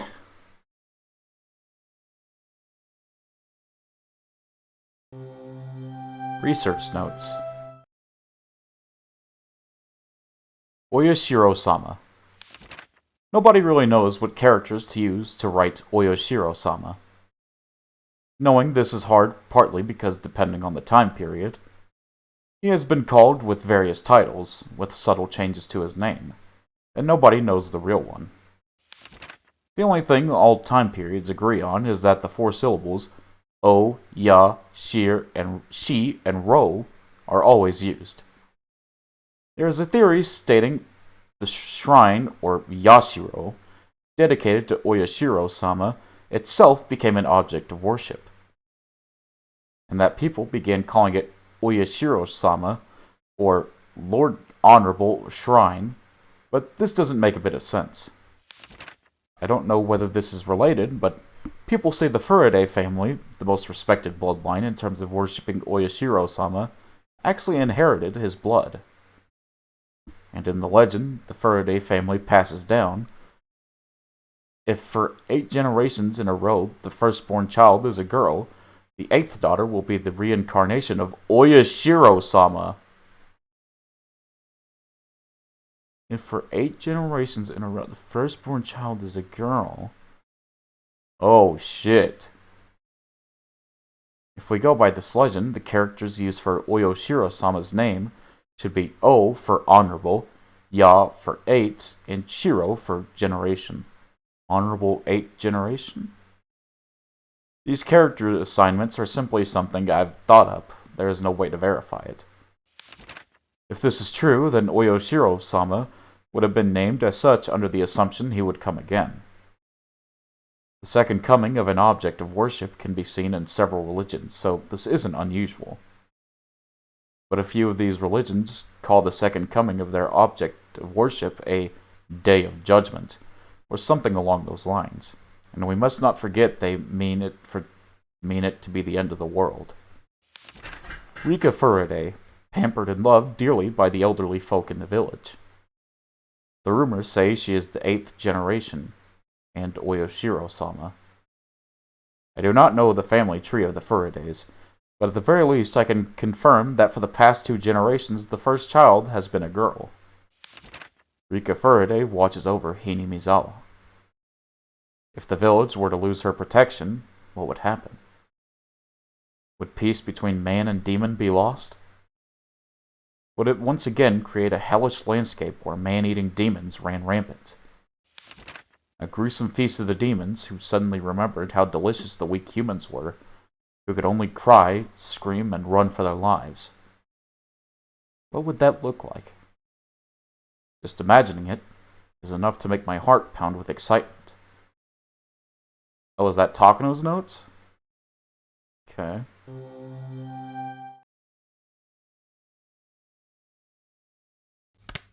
Stand there. We'll just go ahead and continue on.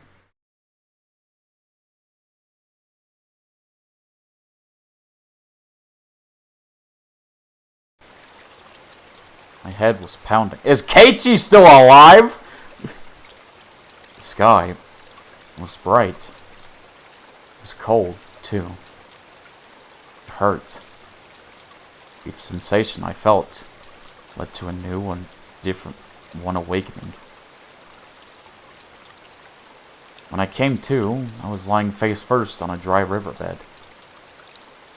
A few body parts hurt a lot.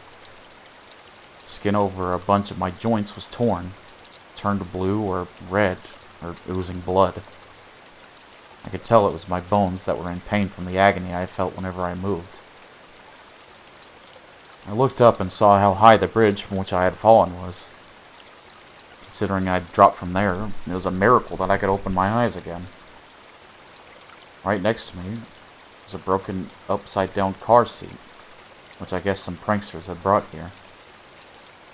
Maybe this thing had been conveniently lying right under me, allowing me to escape instant death. Miraculous. Of course, I didn't know whether this miracle was fortunate or unfortunate. I'd failed to die, and now I was still stuck in this insane world. How long had I been unconscious for? The sun was high in the sky, so it looked like only 1 or 2 hours had passed. But my body's sluggishness didn't make it feel at all like so short a time had been gone by. Mentally, it felt like I'd been asleep here for a decade. The more feeling returned to my body, the more the pain flooded in. It hurt so much it would have been better to have not woken up. I need to get a doctor. Yeah, the coach's clinic. The term coach's clinic brought memories back one after another. Memories I wish I hadn't recalled. Satoko was no longer on the bridge. She would have returned to Hinamizawa by now. And she would put on some clothes, go to the clinic, get a checkup, and report on how crazy I had seemed. The police were waiting for me without a doubt. Oh my god, Mochi, big fan. Yeah? I appreciate it. This time, would they find out for real that I'd killed her uncle and arrest me? Or would they just send me to a mental institution like I thought they might? Still, I didn't care which it was. Please, someone stop all this pain. You can boil me or cook me after that. Whatever you want. The One Piece is real! The One Piece is in fact real. I began to walk unsteadily, just limping along. I went downstream, and then through an animal trail like path in the woods. Signed by CC. I don't know what your CC is. What the fuck? Is a CC something weird? I don't know what that is. I walked haphazardly, searching for a path I knew. Eventually, I came across a familiar road and set off towards the clinic. Not to my house, but to the clinic, which had treated me like a lunatic. It was hot and humid. There was no wind. The air was very stagnant. For a while now, I've been smelling the terrible stench of burned eggs, and it made my face scrunch up. And then, at last, I noticed something. Couldn't hear any cicadas. But a cart. Oh my god. It's the first time I'd heard Hinamizawa be so utterly silent. When I thought back, it seemed like birds always chirped in the morning. Cicadas always cried loudly in the afternoon. And Higurashi always rose up in chorus in the evening. Always something to hear. I couldn't hear a single insect. The only thing I could hear was the rustling of the wind brushing the treetops. Oh my god, Fuki's a big fan. I'd never expected this sort of quiet before. Even the only sound coming from the trees lacked life somehow. The trees were yellow and many leaves were spread on the ground, despite being too early for autumn. Even the weeds that had been growing so persistently at the side of the road had yellowed, browned, and lost their vigor. Only the sunlight itself was of the June Hinamizawa I knew. And yet, it seemed like the seasons had switched all of a sudden.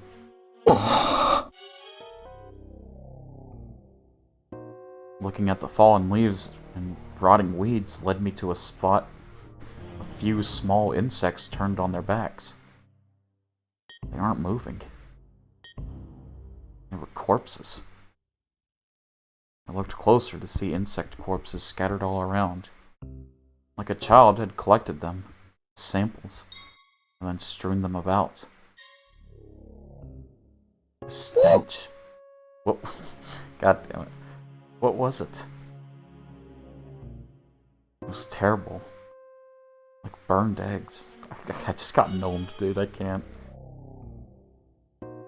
Combined with all the bug corpses and leaves falling from the trees in summer. Someone sprayed herbicides or pesticides around here?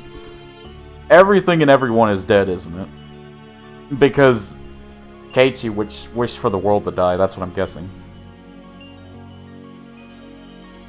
Even at school, we apparently fumigate. They call it pest disinfection or something. Once or twice a year. I hadn't run into anybody, despite how bright it was outside. It was mid-afternoon, and yet it felt like I were sauntering about at midnight. Well, with this smell, nobody would want to be walking around outside. Just what was this, anyway? There was no sound, no noise, not even a breath. Hinamizawa was silent. School would come into view right after turning this corner, and yet couldn't hear any commotion at all. None of the shouts or grunts that children always made. It was simply quiet. Just as pretending to ignore the silence had grown intolerable, I saw the school. And finally, I heard something. It was the sound of a few trucks. There were a few very tall trucks parked in the schoolyard idling. About 10 workers in raincoats were unloading things from their trunks. Oh, okay, I guess not everyone's dead then. It was hot and humid, even in my casual clothing. Couldn't imagine how unbearable that must have been. And then I remembered. School was rented from the Forest Service field office building, wasn't it? It wasn't strange at all for Forest Service trucks to be doing some kind of work in the schoolyard. Besides, what did Forest Rangers do anyway? I felt bad for them having to work in such heat, with such a stench about. They were taking colorful cargo out of the truck and lining it up in the schoolyard. There were containers, fairly large ones, inside multicolored patchwork bags. Heavy too. They were being carried in pairs. They lined them up very neatly, like tuna at a riverside fish market. Several dozens, hundreds of tuna, completely filling the fairly wide schoolyard up. I forgot my pain for a little while, captivated by this big forest ranger job I'd never seen before. As I stood there, watching in a daze, the people in raincoats working on the other side noticed me. One of them pointed me out, and they shouted a few things back and forth. I thought they might yell at me for getting in their way, so I decided to leave post-haste. But then, 2 trucks drove up behind me. I stepped aside and they entered the schoolyard. Kids covered their trunks, but I could tell they were completely full. As they passed, there was an awful smell that made me want to choke. wasn't the same burned egg smell as before, but an even worse one. Like rotten crab meat. What on earth was it? I'd have been enshrouded in one terrible stench after another all day. Then certain white letters emblazoned on the side of the passing trucks caught my eye. Ground Self-Defense Forces. Huh? What? Self-Defense Forces? Like the army? Why was the army in the schoolyard? おい君。どこから入ってきた？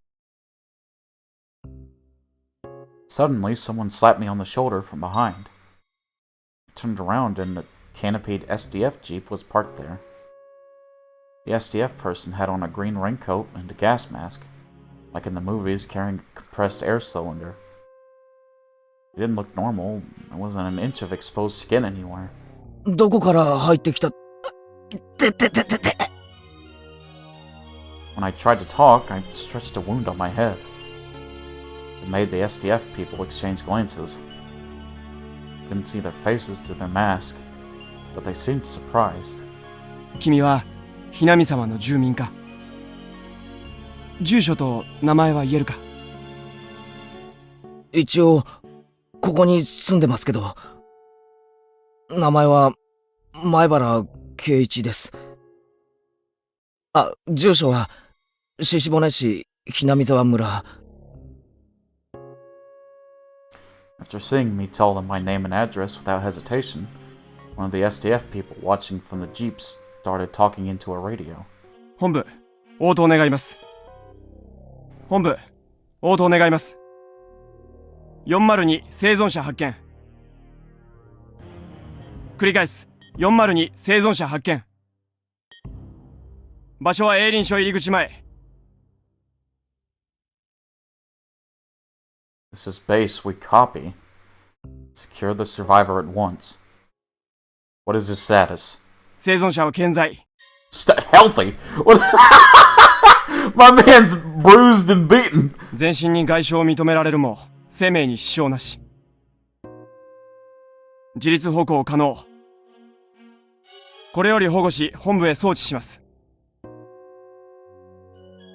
was prepared to go along with the police, but the SDF couldn't help but think it seemed a little bit much. They urged me into the back of the Jeep. And then they told me to put on this gigantic gas mask. I did so, and one of the troops fiddled around with it, strapping it tightly to me. It was heavy, hard to see out of, hot, and difficult to breathe. Just looking at the world through the lenses made it lose its sense of reality. My breathing sounded like some giant monster through the mask. At this point, I had no idea what was happening. With much trepidation, I asked the trooper adjusting my mask. すみません。何かあったんですか？君はどこにいたんだ？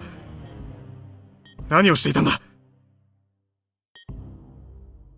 Hey, don't answer a question with more questions. I was the one asking you. ずっと山に入ったところにある吊り橋から落っこちて、河原で多分気絶してました。今日が何曜日かもよくわからないです。今日は昭和58年の6月22日。水曜日だ。It surprised me. Stoko pushed me off the bridge on Tuesday the 21st. That meant I'd been asleep on the river for an entire day. 改めて聞きますけど、何があったんですか？なんで自衛隊が来てるんです？何かの訓練ですか？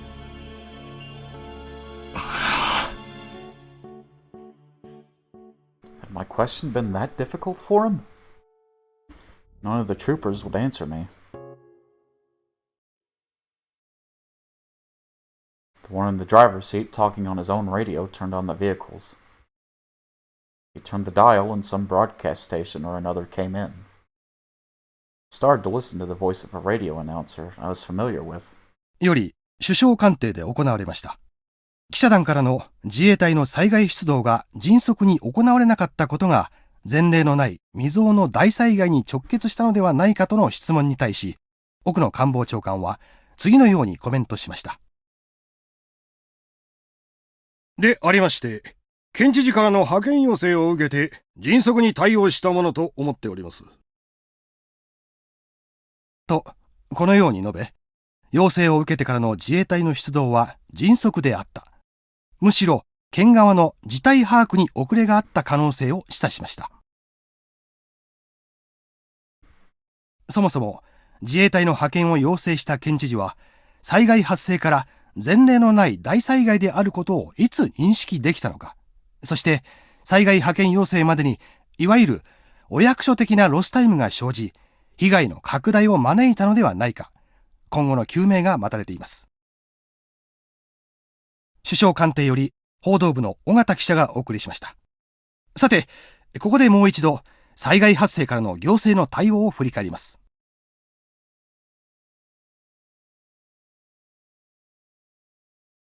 In the middle of the night between June 21st and June 22nd, a large-scale disaster broke out in Hinamizawa village, Shishibon.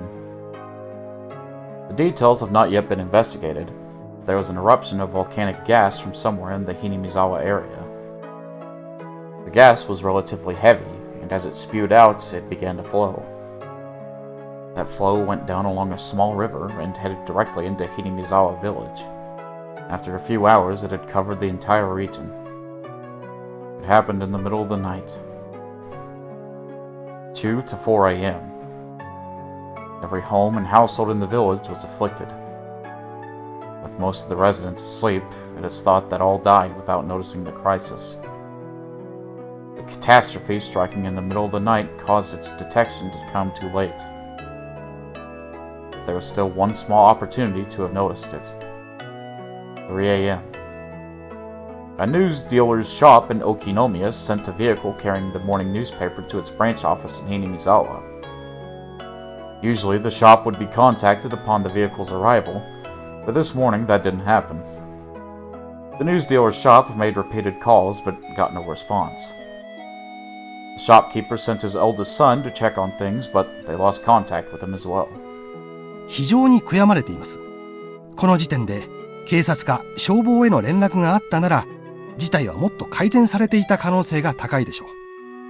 少なくとも村全滅という惨劇は免れた可能性があります。Okay, so the whole village pretty much did die, like everything and everyone, except Keiichi. Interesting. 6 a.m. Residents in areas in the same region began continuously calling 119 to report the smell of rotten eggs, dizziness, nausea, and headaches. The fire department received the same reports, all from the same confined region. I speculated a truck loaded with chemicals may have gotten into an accident and reported it to the local police. 6:30 a.m. Contact was lost with the patrol car on duty in the Hinamizawa area after the officer reported the smell of rotten eggs. The local police considered the possibility of a large-scale disaster involving highly lethal gas and reported it to the prefecture and prefectural police at 7:15 a.m. 8 a.m. The governor was traveling to nearby prefectures for inspection, so in accordance with regulations, the prefectural environmental disaster prevention chief was provisionally escalated to Director General and set up a disaster countermeasure office. However, without contacting the governor, the countermeasures came too late. 近年、市民団体によって指摘されていますが、議員待遇者との視察旅行は完全に親睦を目的にしたもので、主演三昧だと噂されています。近い筋の話では、知事は徹夜で飲んだくれて、泥酔状態で就寝していたそうです。環境部長から電話があった時も泥酔していて、全く取り合ってもらえなかったのだそうです。And so the authorities, in the hour or so it took for the governor to grasp the situation and sober up, did nothing but accumulate information. 知事は言うに及びませんが、知事不在時には本部長を務めることになる環境部長にも怠慢の責任が問われるでしょう。また県としても大災害を想定したマニュアルが用意されておらず、対応が常に後手に回ってしまったのが致命的でした。9:12 a.m. On the advice of the prefectural police, the governor requested a disaster relief mission from the SDF. By the time the chemical defense unit, equipped with protective equipment, arrived on the scene, 8 hours had already passed since the incident's outbreak. とにかく深夜の就寝中というのが不運でした。同じ災害でも日中に起こっていれば全く違ったでしょう。All households in the Himizawa village region were wiped out. There were over 1,000 victims. The SDF is still confirming the situation on the ground, but the results are predicted to only increase that number. スタジオにはゲストとして火山性の災害にお詳しい地学博士の藤原先生にお越しいただいております。先生、このような恐ろしい毒ガスが突然湧き出すようなことはあるのでしょうか。火口部に限定して申し上げれば決して珍しいことではありません。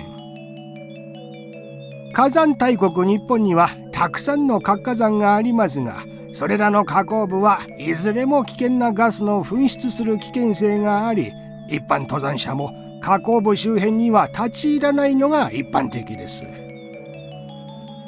では今回ひなみ沢村を襲った卵のフランシュのするガスというのも火口部では一般的なガスということですか。卵のフランシュという特徴から、おそらく火山ガスの中でも事故例の多い硫化水素によるものだと考えられます。高い濃度であれば非常に危険なものです。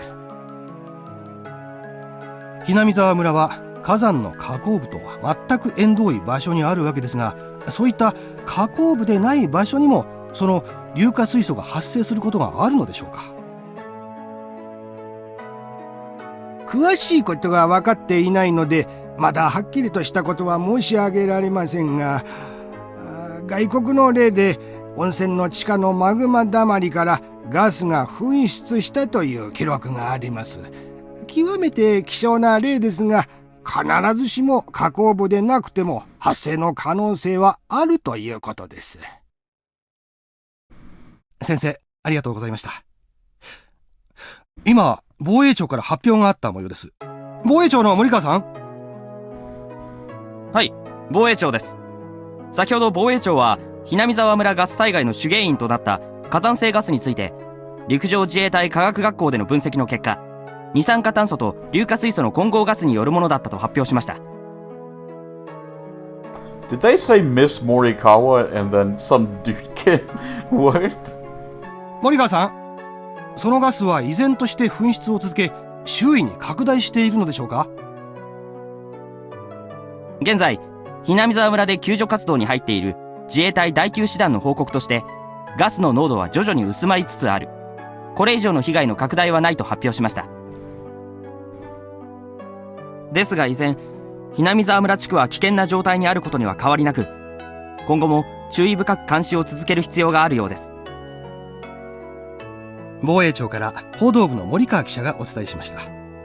続きまして、避難を余儀なくされている沖宮地区住民の模様をリポートします。現在、避難所の一つとなっている下篠崎小学校に報道部の現地記者がお伝えいたします。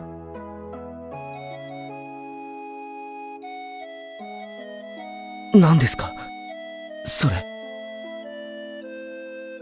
Inside the jeep, clambering and bouncing along the rough road, none answered my muttered question. An unprecedented catastrophe had destroyed Hinamizawa in a single night? Where was Hinamizawa village anyway?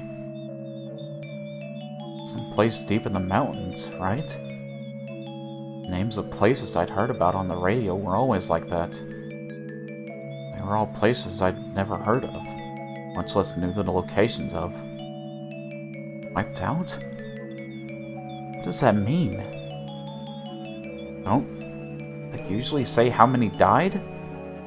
And how many were injured? How many people were alive? Where did everyone evacuate to? Eventually, we came into view of Coach's clinic. For the first time, I saw the flag of Japan hanging on a pole outside. Japan's circular sun hung down as though exhausted. Many SDF tents were set up in the clinic's big parking lot, and many strict security vehicles were parked there as well. When they saw the jeep coming, men in white clothing and gas masks came running out of the clinic, frantic, carrying a stretcher. もう大丈夫だよ。具合は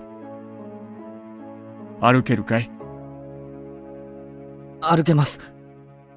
あ、いてて。Because of my owls, they forced me to lay in the stretcher anyway. People who seemed like doctors were looking at me and notifying others of my condition via radio. 外傷多数。骨折もしくは内臓損傷の可能性大。頭部に大きな裂傷。瞳孔正常。眼底に出血なくも脳内損傷の可能性は否定できず。And then, from the clinic entrance, people lying on stretchers were brought outside to replace me. Judging by their clothing, they were from Hinamizawa, and that's how I knew they were victims. They brought the stretchers in front of a truck. 2 troops holding shoulders and legs, like some kind of baggage, picked them up and threw them into the truck.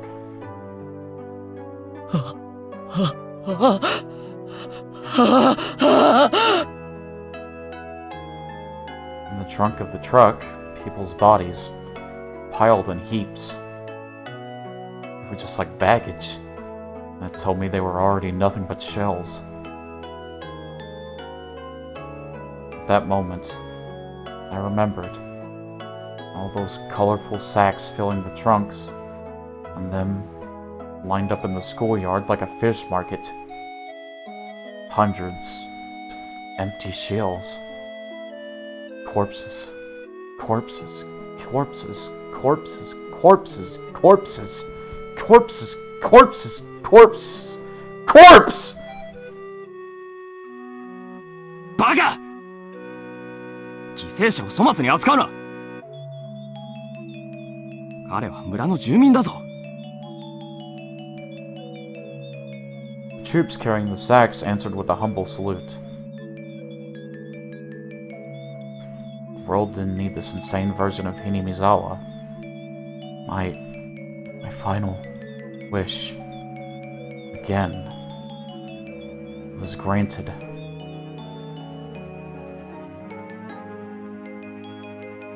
I didn't understand anything anymore. None of it mattered. I wished, I cursed, then it happened the next day. And please, tomorrow morning, let me die. That insane night is still going on. Please, please end it already.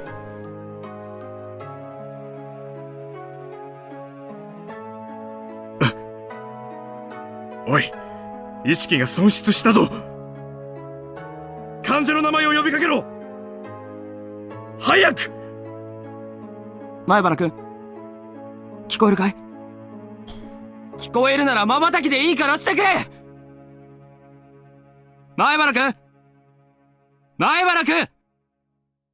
前原くん！ Suddenly, the world didn't matter to me anymore. I wasn't interested in their cries. 呼吸が停止したぞ。気道確保。人工呼吸。絶対に生かせ。畜生、畜生。もうこれ以上死者はごめんだぞ。死んでもいい命なんかないんだ。殺すな。殺すな。I could hear the voice of a man crying and screaming in my ears. Nobody deserves to die.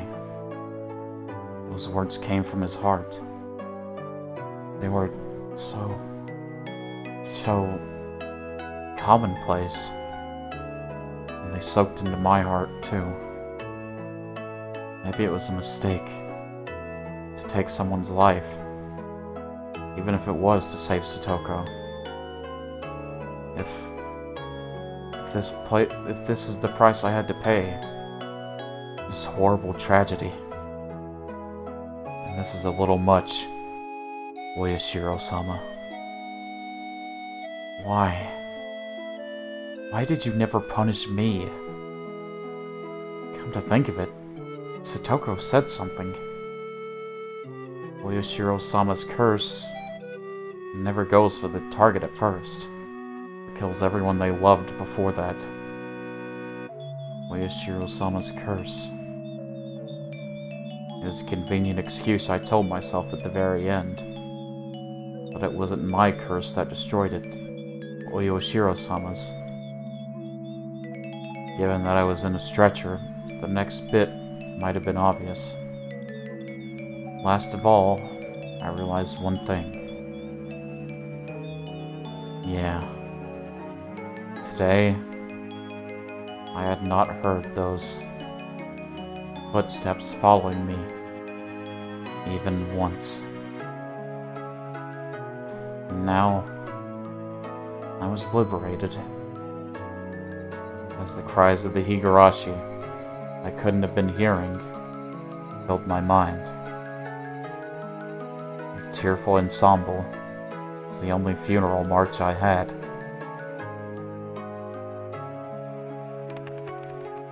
June 22nd, 1983, early morning. A widespread disaster occurred in Hinamizawa Village, Shishibone Blank Prefecture. Volcanic gas, carbon dioxide, and hydrogen sulfide erupted from Unigafuchi Swamp, one of the Hinamizawa area's water sources, and spread through the entire village. There were 1,200 victims, good lord. 20 have gone missing. The catastrophe was unprecedented, forcing local governments to evacuate approximately 600,000 people. According to later investigations, magma pools and hot springs were uncovered directly under Onigafuchi Swamp, and the gas that gushed from it was determined to be the cause of the disaster. Oh shit! Oh shit, oh shit, oh shit! That's why whenever you threw something in the swamp, it just never appeared, because it probably fucking melted.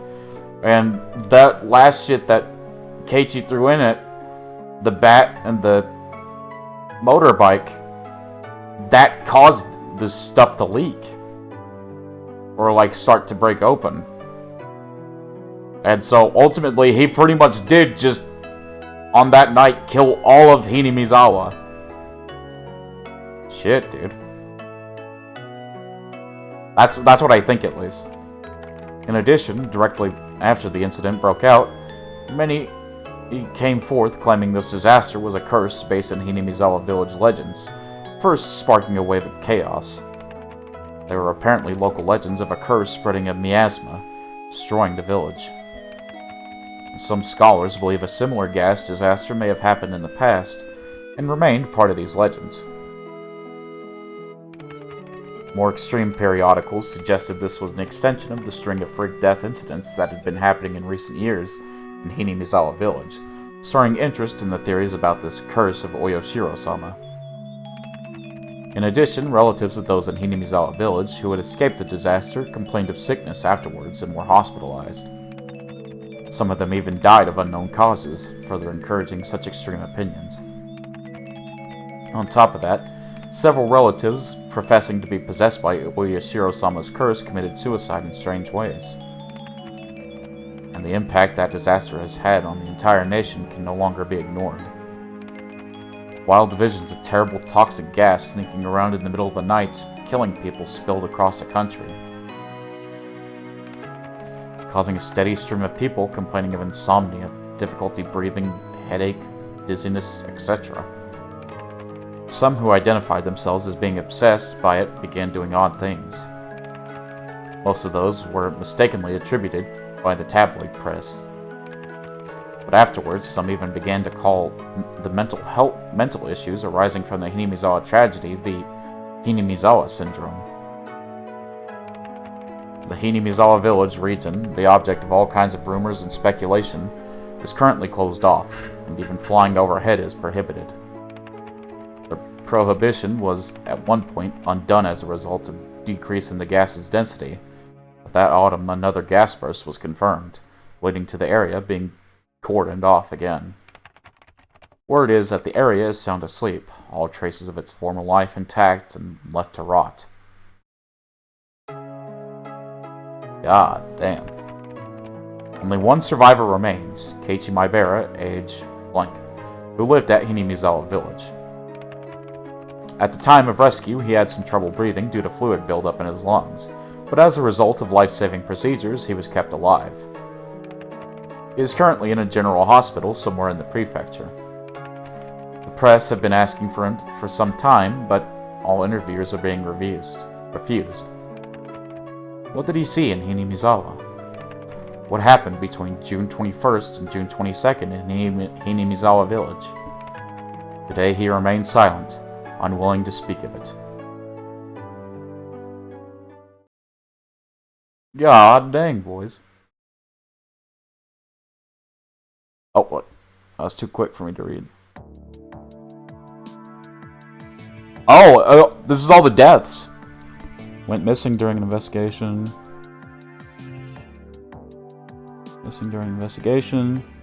Possibly committed suicide. Possibly murdered at the shrine. Reina Ryugu died. Mion died. Sonozaki. Oreo. God dang. That is a giant list. Sai Shion committed suicide at the victim's hospital. Oh wow. Keiichi attempted suicide at the victim's hospital. Diagnosed with a severe mental disorder due to a disaster and undergoing design by the media and is living his days in peace. Wow. Wow, dude. I think this is the first time we've actually gotten credits. What do you think, chat? That was chapter 3. Huh? That was terrifying. That had the worst ending yet. Everyone died except Keiichi. Oh my god, dude.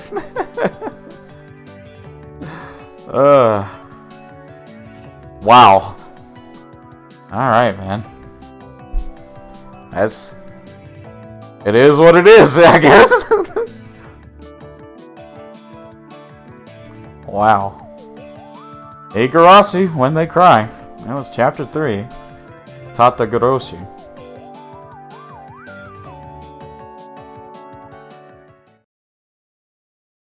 June blank 2003. Oh, this is next year? An elderly couple living in Osaka Prefecture discovered a cassette tape while organizing the possessions of their son, who passed away 8 years ago. The son went missing when his fishing boat capsized in 1995. He was 47 at the time of his death. 8 years later, in 2003, they had begun to organize their son's remains in order to organize their minds, and came across the cassette tape in question. From 1975 to 1989. The deceased had experience working on a journalist for a photography periodical, and this tape is thought to have been created during that time. The label on the tape read 11/28/1983, Keiichi Maibara. It is thought the tape was recorded during an interview with Keiichi Maibara, the only survivor of the Great Hinamizawa disaster that occurred in June of 1983. As the only person who lived through the disaster on the night of June 21st, shrouded in mystery, many interested parties attempted to question him, but he never once spoke physically to anyone in a public place. Therefore, the tape caused quite a stir, possibly being of extremely high value. Click. なんだか録音されてると思うと、すごく喋りにくいですね。気にしない気にしない。ほら、こうすれば録音してるのも気にならないでしょ。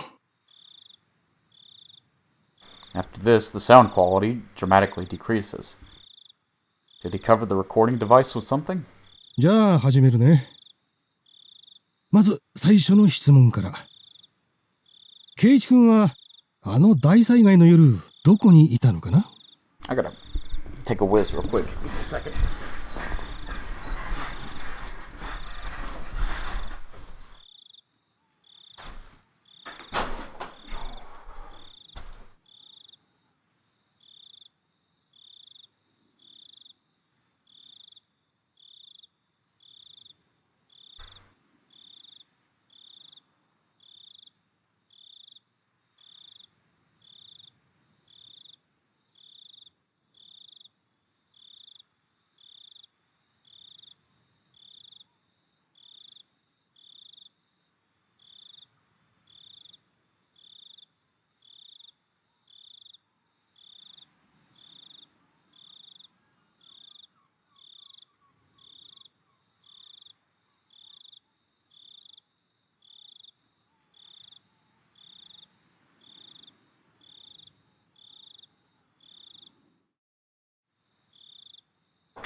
Sorry about that, guys. Okay.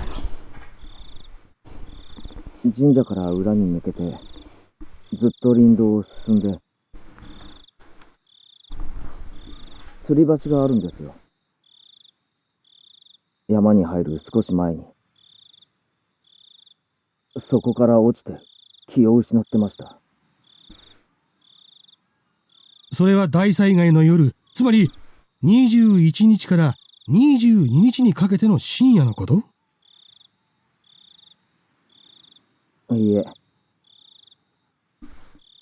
21日の火曜日の朝です。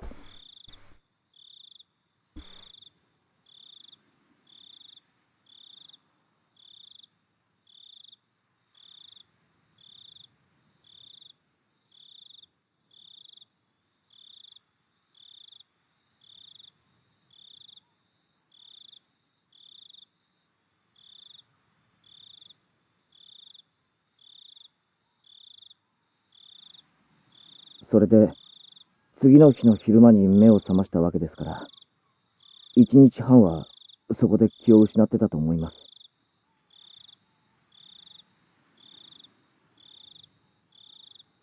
どうしてそんなところに？誰もが持つ疑問だけど、当日は平日で、しかも落ちた橋は君の家と学校からは大きく離れているよね。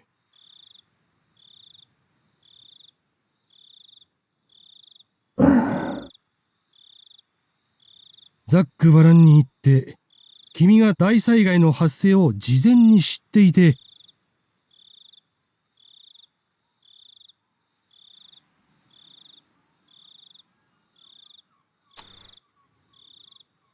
村から逃げる途中に吊り橋から落ちたんじゃないかっていう声もあるんだけど。冗談じゃないです。勝手なことを言わないでください。私も随分ひどい言い分だと思うよ。気を悪くしないでね。さて、次に圭一君が落ちたという吊り橋なんだけど、地図で言うとここだよね。神社の裏から林道を抜けて至る吊り橋というのは。多分。俺もあんまり行かないところなので、自信はないですが。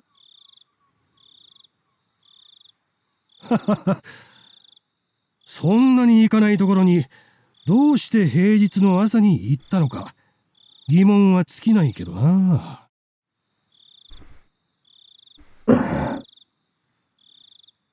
それで、この君が気絶していたという河原なんだけど、実はそれはありえないという噂は知っているかい？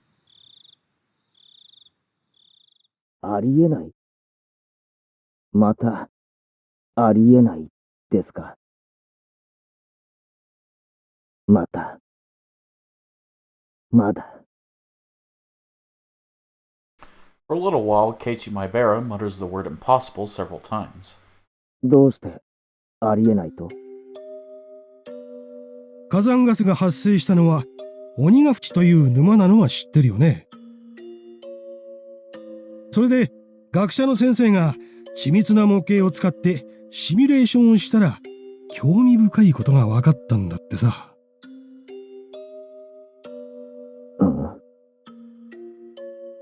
例の火山ガスってのは空気よりも重いらしくて、地形に沿って低いところへ低いところへ流れ込む水みたいな性質があるんだってさ。それで発生源の鬼ヶ淵沼からそういうガスが噴出し、どれくらいの時間をかけて村を覆うのか実験がされたんだ。そしたらさ、君が気絶していたという河原、流れ込むんだよ、ガスが。よく言ってる意味がわからないんですが。つまり、君が本当にこの河原で気絶していたなら、君は丸一晩、猛毒の火山ガスの中にいたことになるんだよ。だからつまり、君がここで気絶をしていた可能性は否定されたわけさ。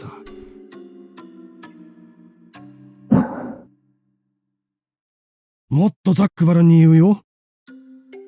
私はね、君が嘘をついているんじゃないかなって思うんだ。君は大災害の時、安全なところに身を潜めていて、ガスが薄れた頃合いを見計らって村に現れて自衛隊の人に保護された。どうかな？図星かな？ For a short time, the journalist presses Keiichi Maibara further, in a teasing way, but all that can be heard are heavy sighs. 別に。仮にそうだったとしても、俺は今更驚きませんけどね。驚かないとはどういう意味だい？ Was this recording really taken of Keiichi Maibara? Some harbor suspicions. ありえないって。あのひなみ沢では、ありえないことなんて、いくらでも起こるんです。あそこじゃ、いないはずの場所に人がいる。死んだはずの人が生きてる。そんなこと、珍しいことじゃないんですよ。まさか、俺自身が、死んだはずなのに生きているってやつを立証しようとはね。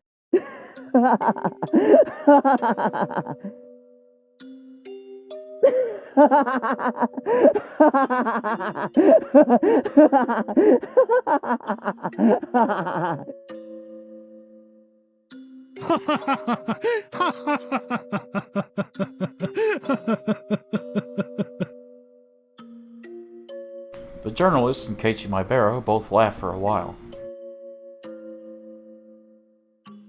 To verify its authenticity, 話を変えるよ。 I had the others in the Maibara family check the tapes with his voice in it. However, the sound was not clear. And much time had passed, so the relatives I checked with couldn't remember what he sounded like.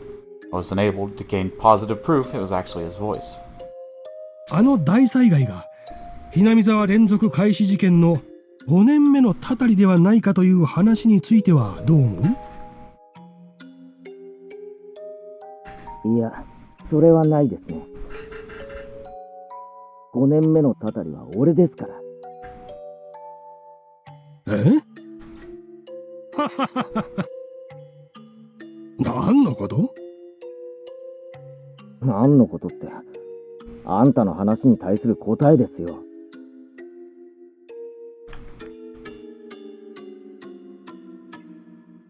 あの大災害は、まあ、言っても信じないでしょうけど。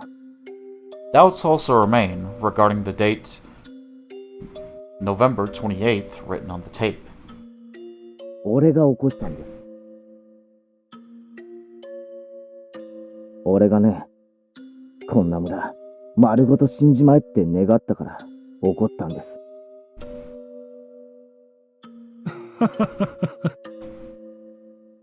そりゃ、豪快な話だね。豪快？そういう面白い言い方もあるんですね。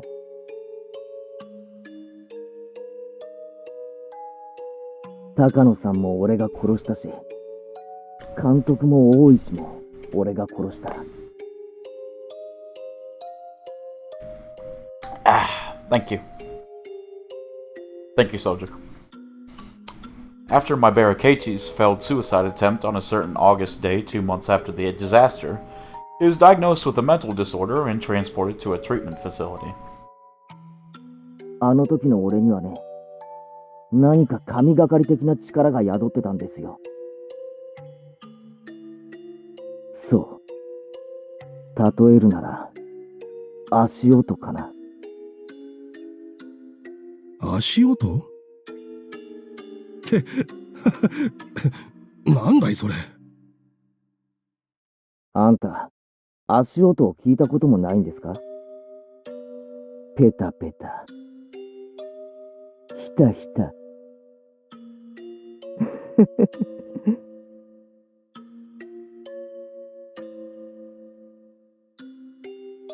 あんたも今日からは歩いてるとき、不意に立ち止まってみると面白いですよ。The facility never allowed any news coverage, so it's extremely unlikely that a tape from the media dated after August 1983 would have this voice in it. それでね、自分がちゃんと立ち止まったにもかかわらず、足音が一つ余計に聞こえたなら、気をつけた方がいいですよ。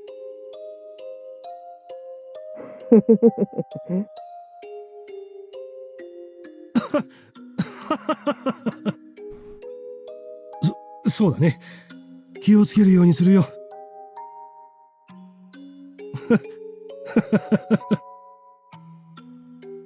そんなに俺、面白いこと話してますか？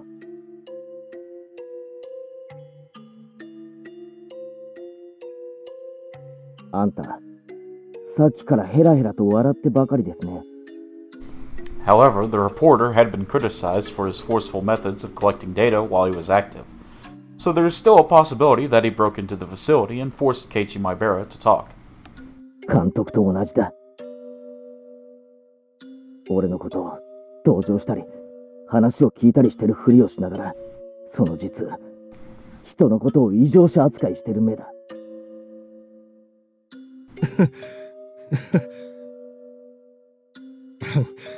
そんなことはないよ。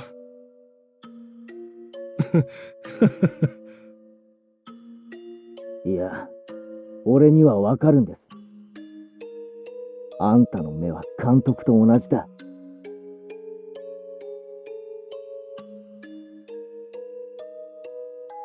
あの日以来、もう足音は聞こえない。Is this truly Keiichi Maibara's voice? The authenticity of this recording is still wrapped in mystery. だから俺にはもう、あんな恐ろしい力は残ってないだろうけど。今ここでもう一度、あんたの死を願ってみるよ。俺に不愉快な話ばかりをする、あんたの死を。そうだな。今回は一つ、死に方も決めてみようかな。高野さんは焼け死にだったから。じゃああんたは逆に水だ。水に溺れて死ぬってのはどうだい？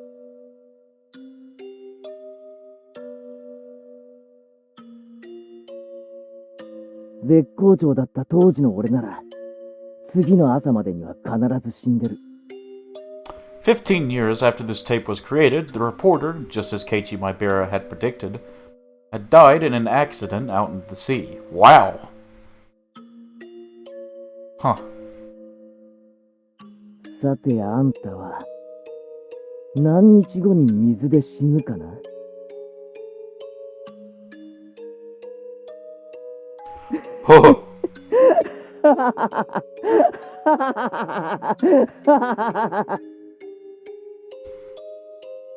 Jesus, man. Dude, this chapter literally broke the man. あんたも気をつけろよ。俺ごときにたたり殺されるな。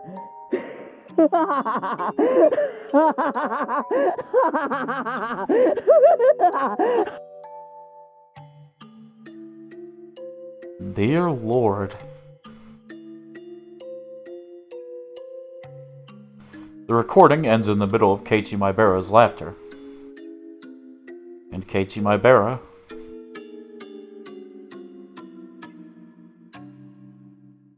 late on the nights of 11/30, 1983, 2 days after the interview, he suddenly died from high fever, curse unknown. Records remain of the strange words he kept giving after pressing the call button on the day before he died. 足音がまた一つ余計に。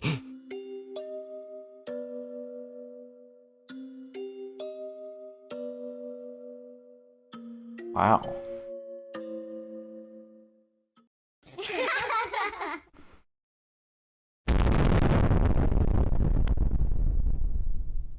God damn.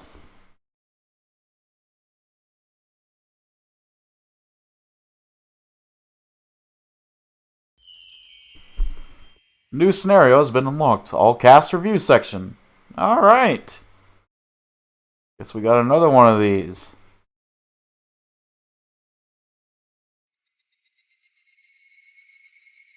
Alright. Extra. Extra. Let's get into it. この度も日暮の泣く頃に水たたり殺しを最後までお楽しみいただき誠にありがとうございました。 No problem, Reina. これまでのシナリオとは少し違う雰囲気でお送りしましたがいかがだったでしょうか。 You're goddamn right on that. お楽しみいただけたなら幸いです。 Yeah, it's pretty good.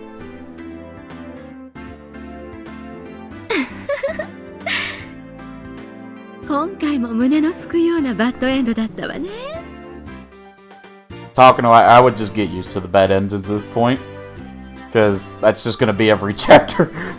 私個人としては大災害が実際に起こった時の惨劇の描写も欲しかったところだけど、みんなの感想も同じかしら。 Hey yo, talking to? そんなわけありませんでしたよ。またしても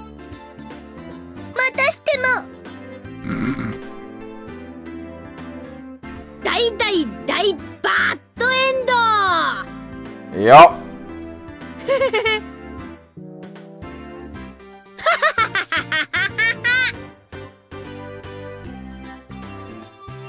あれれバッドエンドって割にはみーちゃんは楽しそうだね。 Yeah, because he's evil. っていうかもう笑うしかないってのが本音でしょうね。なははは。毎回嫌な割り方がエスカレートすると思ったらとうとうここまで行き着いちゃったわけですからね。みんな仲良しで死んじゃったのですよ。Rika, shut the fuck up. At least we were together in the end. What the fuck does that even mean? 仲良しなのです。ニパー。Bro, shut up. そういう見方もあるのかな。毎回死んでる僕はもうごめんだな。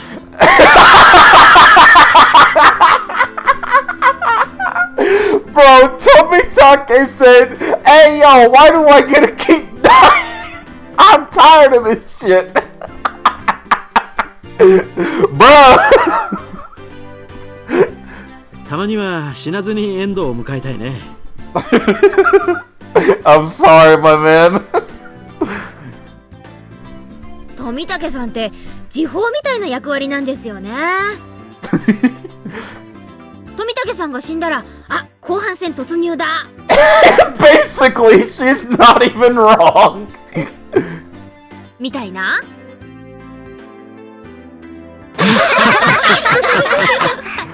Damn, bro. さて、ではここで今回の会合に改めてご参加いただく皆さんです。It's like one person. 拍手でお迎えください。まずは監督こと入江京介さん。ご紹介に預かりまして光栄です。No, lock this man up. I don't. Listen, he's sus. どうもどうも。脇役だったわけですが、トータルで見てみるとかなり美味しい役だったなぁなんて思ってます。本当ですわね。脇役にしては出番もセリフも多すぎで、しかもキャラが強すぎましたよ。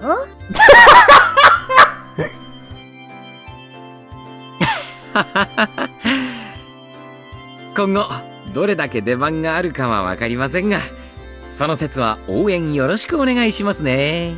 ありがとうございました。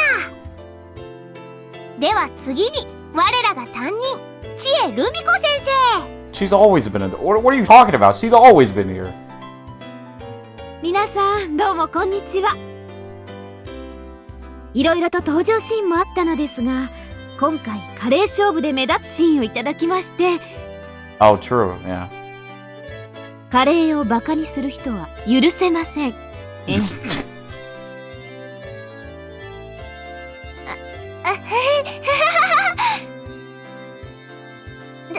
誰もバカになんてしていませんよ。あ、知恵先生に席を空けてあげてください。さて、これでとりあえず全員揃ったね。レナ、また乾杯をよろしくね。では皆さん、各卓のコップをお持ちになってください。お飲み物はいろいろありますよ。本当にお疲れ様会も賑やかになりましたね。今何人ぐらいいるんです？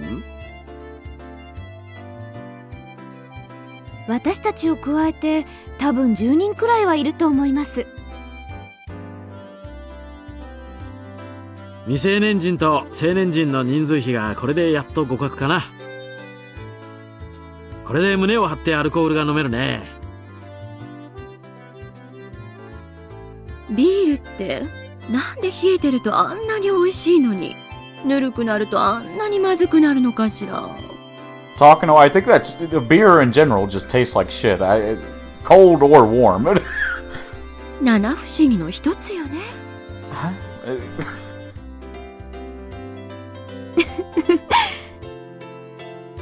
なんででしょうね。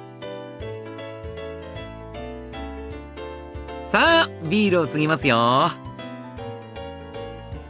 12345あれ、大人は6人でしたっけ？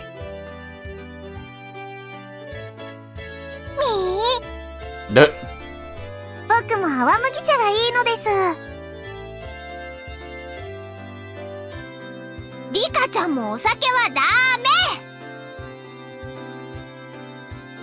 メ。ではレナさん、そろそろお願いします。はいはい。皆さんご清聴ですわよ。では皆さん、日暮らしの泣く頃に水、たたり殺し、本当にお疲れ様でした。I don't think we've actually gone over what the hell Tatari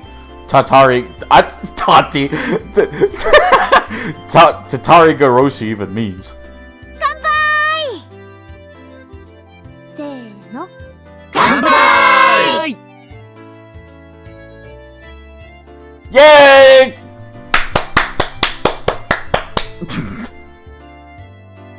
Oh shit. さて、 Okay. では毎回恒例の今回のシナリオ議論でもやってみますかね。とは言ったものの、今回のシナリオもケムに巻かれっぱなし。Yep. 意見のある方は挙手をお願いしますね。お、みんな慎重。で、挙手ないね。じゃあ私が先陣を切ろうかしら。申し訳ないんだけど、音楽を変えてもらう。Could you change the music? もう少しミステリアスな感じの。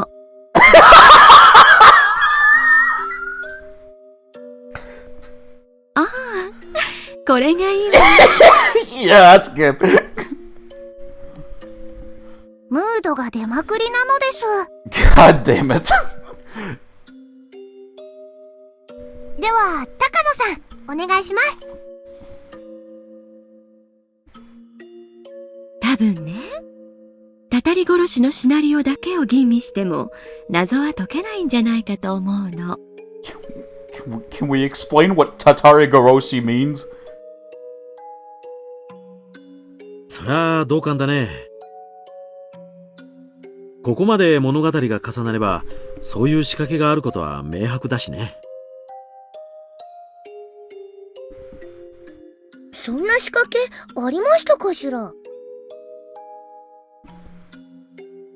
これが正しい例かはわからないけど、鬼隠しで前原くんが大石さんとレストランで食事をして、それが園崎さんに知られていて不思議だったってくだりがありますよね。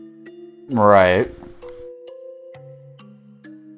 鬼隠しだけだと実に不思議な出来事ですけど、綿流しを読めば別に不思議でも何でもないことがわかります。Right. 劇中の私が入ったレストランは園崎系列の店だったということですね。園崎一族はこの辺りの飲食店やら何やらを経営しているわけですから。Right. で、ケイちゃんの顔を知る者があの店にいて、それを私に伝えたと考えれば比較的筋は通るでしょ。Mm-hmm. そういうことだね。日暮の物語は微細に異なる場所もありますけど、大筋の設定においては多分4つのシナリオは共通していると思います。One is that Tomitake always dies. 例えばキャラクター設定。鬼隠しのレナは怖い人だけど、それは鬼隠しだけの設定ということじゃなくて、レナはレナで4つのシナリオに全く変わらない設定で出演しているということですね。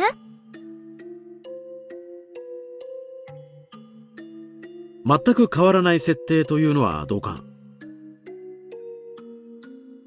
僕がどのシナリオでも常に同じ場所で同じ死に方をするのはその最たるものだね。どんな物語になっても必ず同じ日に死にますですよ。綿流し編でお祭りの最中に高野さんと富武さんが西宮殿に忍び込むというシーンがありますけど、Right. あのシーンも他のシナリオでは描かれなかっただけで起こったことになってるのかもしれませんね。なっているそうです。綿流し当日のお天気や部活の内容、里子のおじさんの帰宅など、いくつかのイベントを除けばほとんどが共通するそうです。だとすると、新しい疑問がいくつか湧きますね。全く同じ環境で語られる物語なのに、なぜああも違う物語に派生するのか。Different realities? 一般的なサスペンスアドベンチャーの視点で考えると、物語が派生する分岐点が存在したってことになりますね。綿流しで言うと、お姉に人形を渡した、あるいは渡さなかったというあたり？あんな序盤の選択肢1個でバッド確定とは、恐ろしい選択肢だね。では、たたり殺しに話を戻しますと、この場合ですと、おじを殺そうと決意するあたりですかしら。私はずっとそれ以前、同居人の女性がトラブルで失踪して、おじがひなみ沢に帰ってくることになったあたりから、もう分岐しちゃってると思うわね。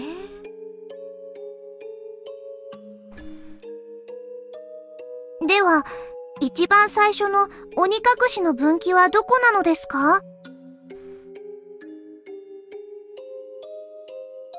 やはり、劇中の私が登場して、お社様のたたりに関する連続開始事件のことを話すあたりからだと思いますね。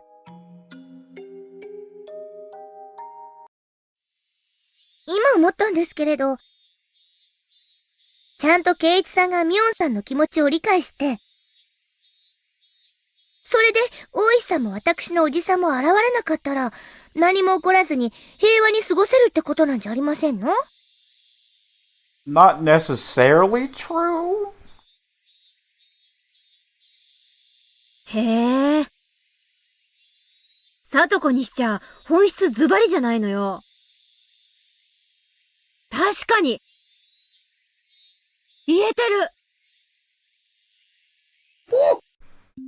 る。じゃあ、この暗い物語は、大石さんとおじさんが現れないことを祈りつつ。Welcome back, Fuki. We have finished the chapter and now we're in the review session. 園崎さんのご機嫌を損ねないようにすれば、みんな幸せになれるということなのかしら？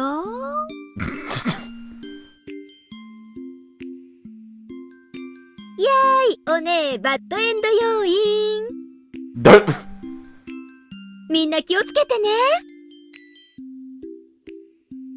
Yeah, so everything here is just like, you know, it's just like characters like talking about what happened in the chapter and like possible theories and stuff. None of it's actually part of the story, it's just a review.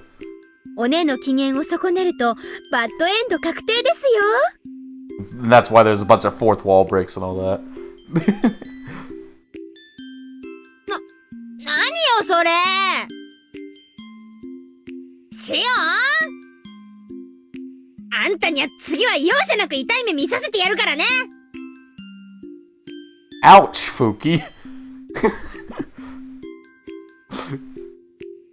ったって許してやるもんか。待てこら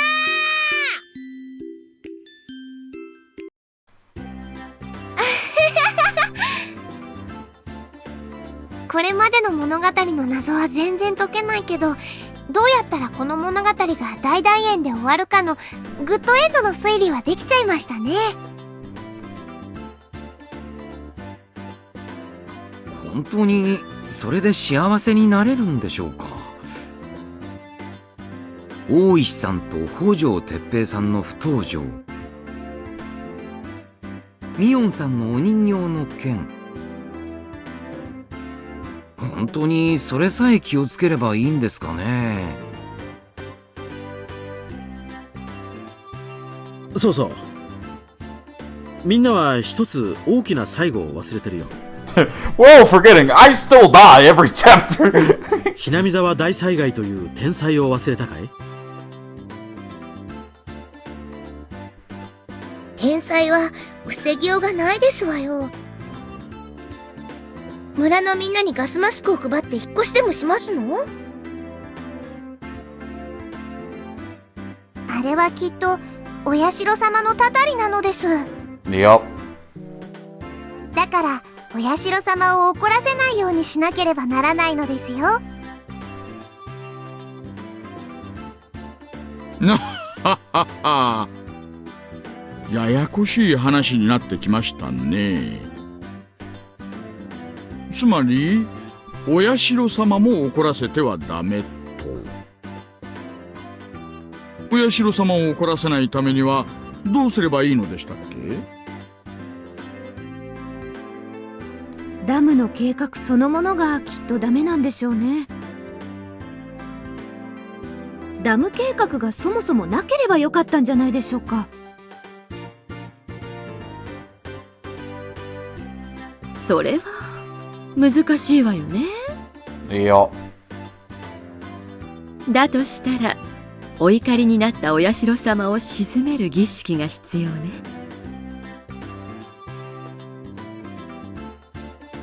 鬼ヶ淵の沼に捧げ物を鎮めるあの儀式ですね。捧げ物って何をお社様に捧げるって言うんですか？ I vote Erie. そりゃあ決まってるでしょう。どんな分岐にも関係なく話の流れから脱落が確定している人だよ。No, not Toby talking! どうせ死ぬならひなみ沢のための人柱になってもらわなくちゃね。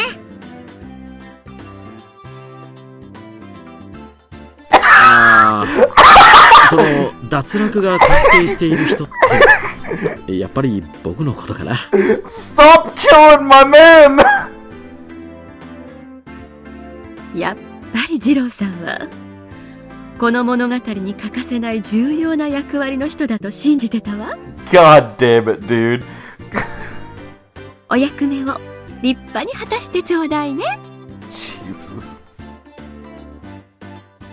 これで今度こそグッドエンドの大団円シナリオの青写真ができましたね。Jesus. せっかくだからちょっとやってみましょうか。 No, no! 役者は全員揃ってることですしね。First, we stop Uncle Hojo, whose lover ran out on him, from returning to Hinamizawa. いやー、私が北条おじですよ。He has no portrait, so I'm standing in. はいはーい。行き場をなくしてロンリーブルー。早くひなみ沢に帰ってさとこちゃんをお持ち帰りしてじっくり教育。未来はご奉仕メイドですよ。ではひなみ沢にバイクで帰りますか。キーを入れてカチッと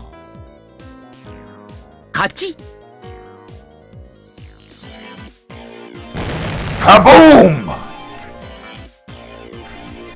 成敗。怪人に着せでございますわよ。さとこちゃん、火薬の量多すぎじゃないかな。Blow the man sky high! I hope Coach is alright, Swit! Next, we stop Oishi from showing up. 今度は私ですか。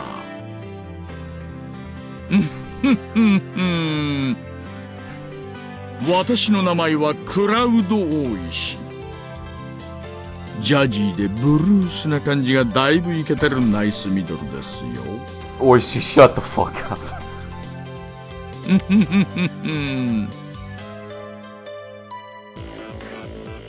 Kaboom! Are we just blowing them all up?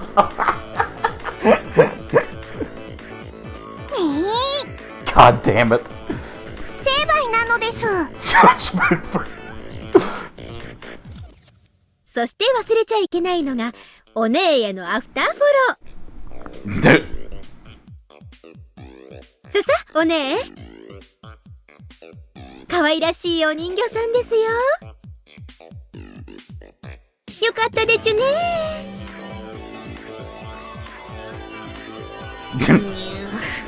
なんだか納得いかない。で、最後にお社様の怒りを鎮めなくちゃならない。No! Tell me again! No! では、最後のお役目、よろしくね。No! Tell me again! 踏んじばってすまきにして吊るして。You're supposed to be in hell! 3日かけて沈めるんでしたっけ？ God. 面倒くさいですから、ここは一気にいっちゃいましょう。ガボガボガボガボガボ。Damn it. これにて一件落着。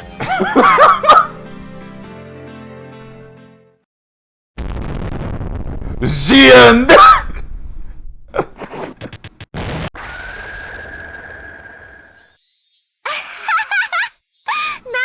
な。突然レナの腕が光ってうなって大変なことに。獅子類類で大変なことになってますのです。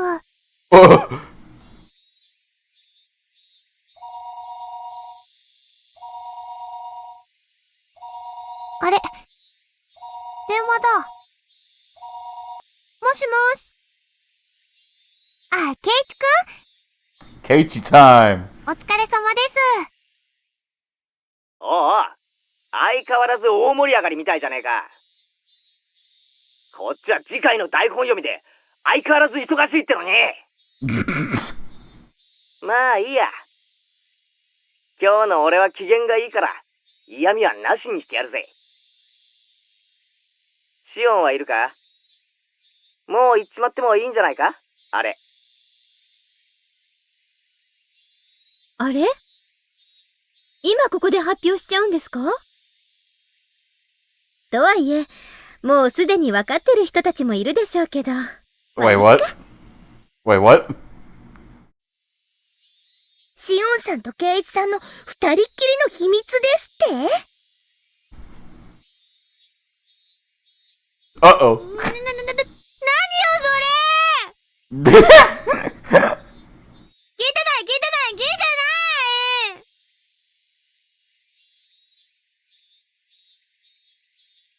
Okay, Kei-chan, let's say it at the same time.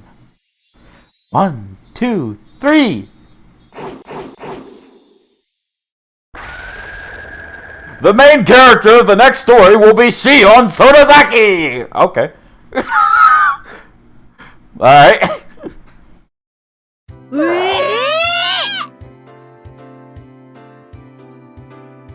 まあ、つまりはそういうことです。Okay, I never saw that coming. 初登場以来、ダントツの人気ナンバーワン。姉妹キャラでも遅れ登場した片割れの方が絶対に人気が出るってのはギャルゲー全盛時代から決められたお約束ですし。わけわかんねえことはどうでもいいよ。とにかく俺はそのシナリオでは主人公のお役ごめん。風の噂じゃ俺のボイスを超えてるとか。KG Portrait Pog? てっへん、俺の苦労を少しは思い知れ。まあ、ケイちゃんのボイス数は異常ですから、他のシナリオに入れるようになればすぐに逆転されるでしょうけど。まあ、園崎姉妹の実力ってやつをとくと皆さんにお見せして差し上げますよ。Damn, bro. でもいいんですの、シオンさん。主人公は毎回ろくでもない最後を迎えると決まってましたよ。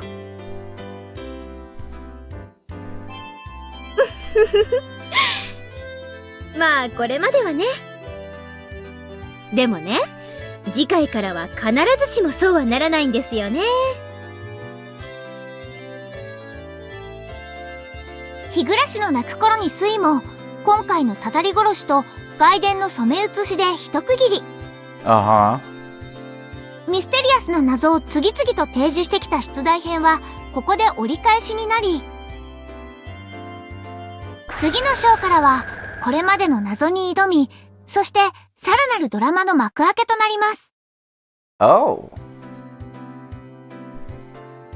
Okay. つまり、私が名探偵になって、理不尽な謎をバスバス解決していく痛快ストーリーなわけです。Alright. 今のうちから決め台詞を考えておかないとね。あなたを犯人ですみたいな。Fuck. 納得いかない納得いかない。御三家の秘密に近づきすぎて閉じ込められていたぶられて悲惨な最後を遂げる役に決まってる。お姉こそ私に全ての謎と秘密をカンパされて謝罪の言葉を口にしながら自害にWhoa! Sion, calm down! お社様のたたりの可能性はなしなのですか？さて、そのしーちゃんが主役の目明かしに進むためには新しい警察資料が必要です。はじめからを選んでゲームを開始すると主人公にシオンが追加されているので、それを選んで進めてください。鬼隠し、綿流し、そしてたたり殺し。この3つのシナリオを重ね透かして、皆さんにはどんな真実が見えてくるでしょうか。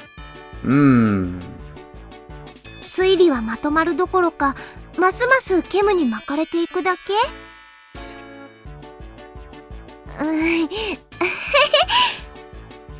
レナも全然わからないです。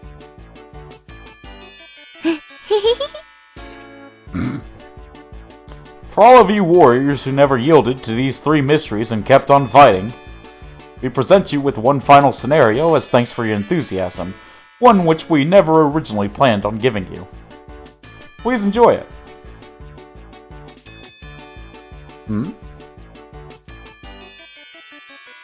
Arare?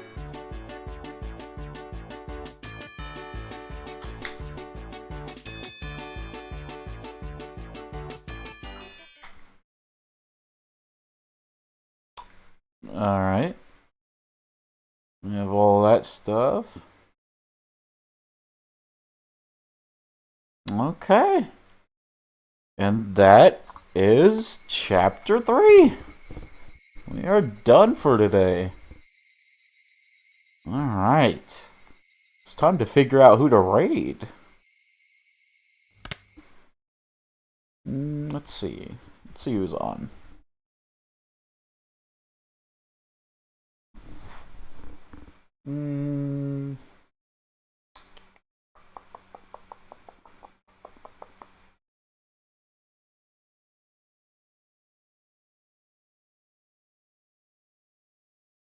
Ooh, okay. I trust Reina. Let's... Okay, I know I said I was gonna raid Ark if he was still streaming, but I haven't raided my friend Baron yet, so let's go ahead and raid him. This is the raid message. This is Baron on time. And let me go ahead and raid. Oh god, let me not misspell this name. Baron Bananas. Should be right, right? Yeah! Got it right first try. That's why you should never doubt the mochster, as they say. But yeah, thank you all so much for coming by and chatting with me. I hope to see you all later. Hope everyone has a good day. And, do I have anything else to say? I don't think I do. Let me open up his thing, so... Wait, hold on. Let me get past this ad, and then I'll start the raid. And... Alright, I'll see y'all later. Bye-bye.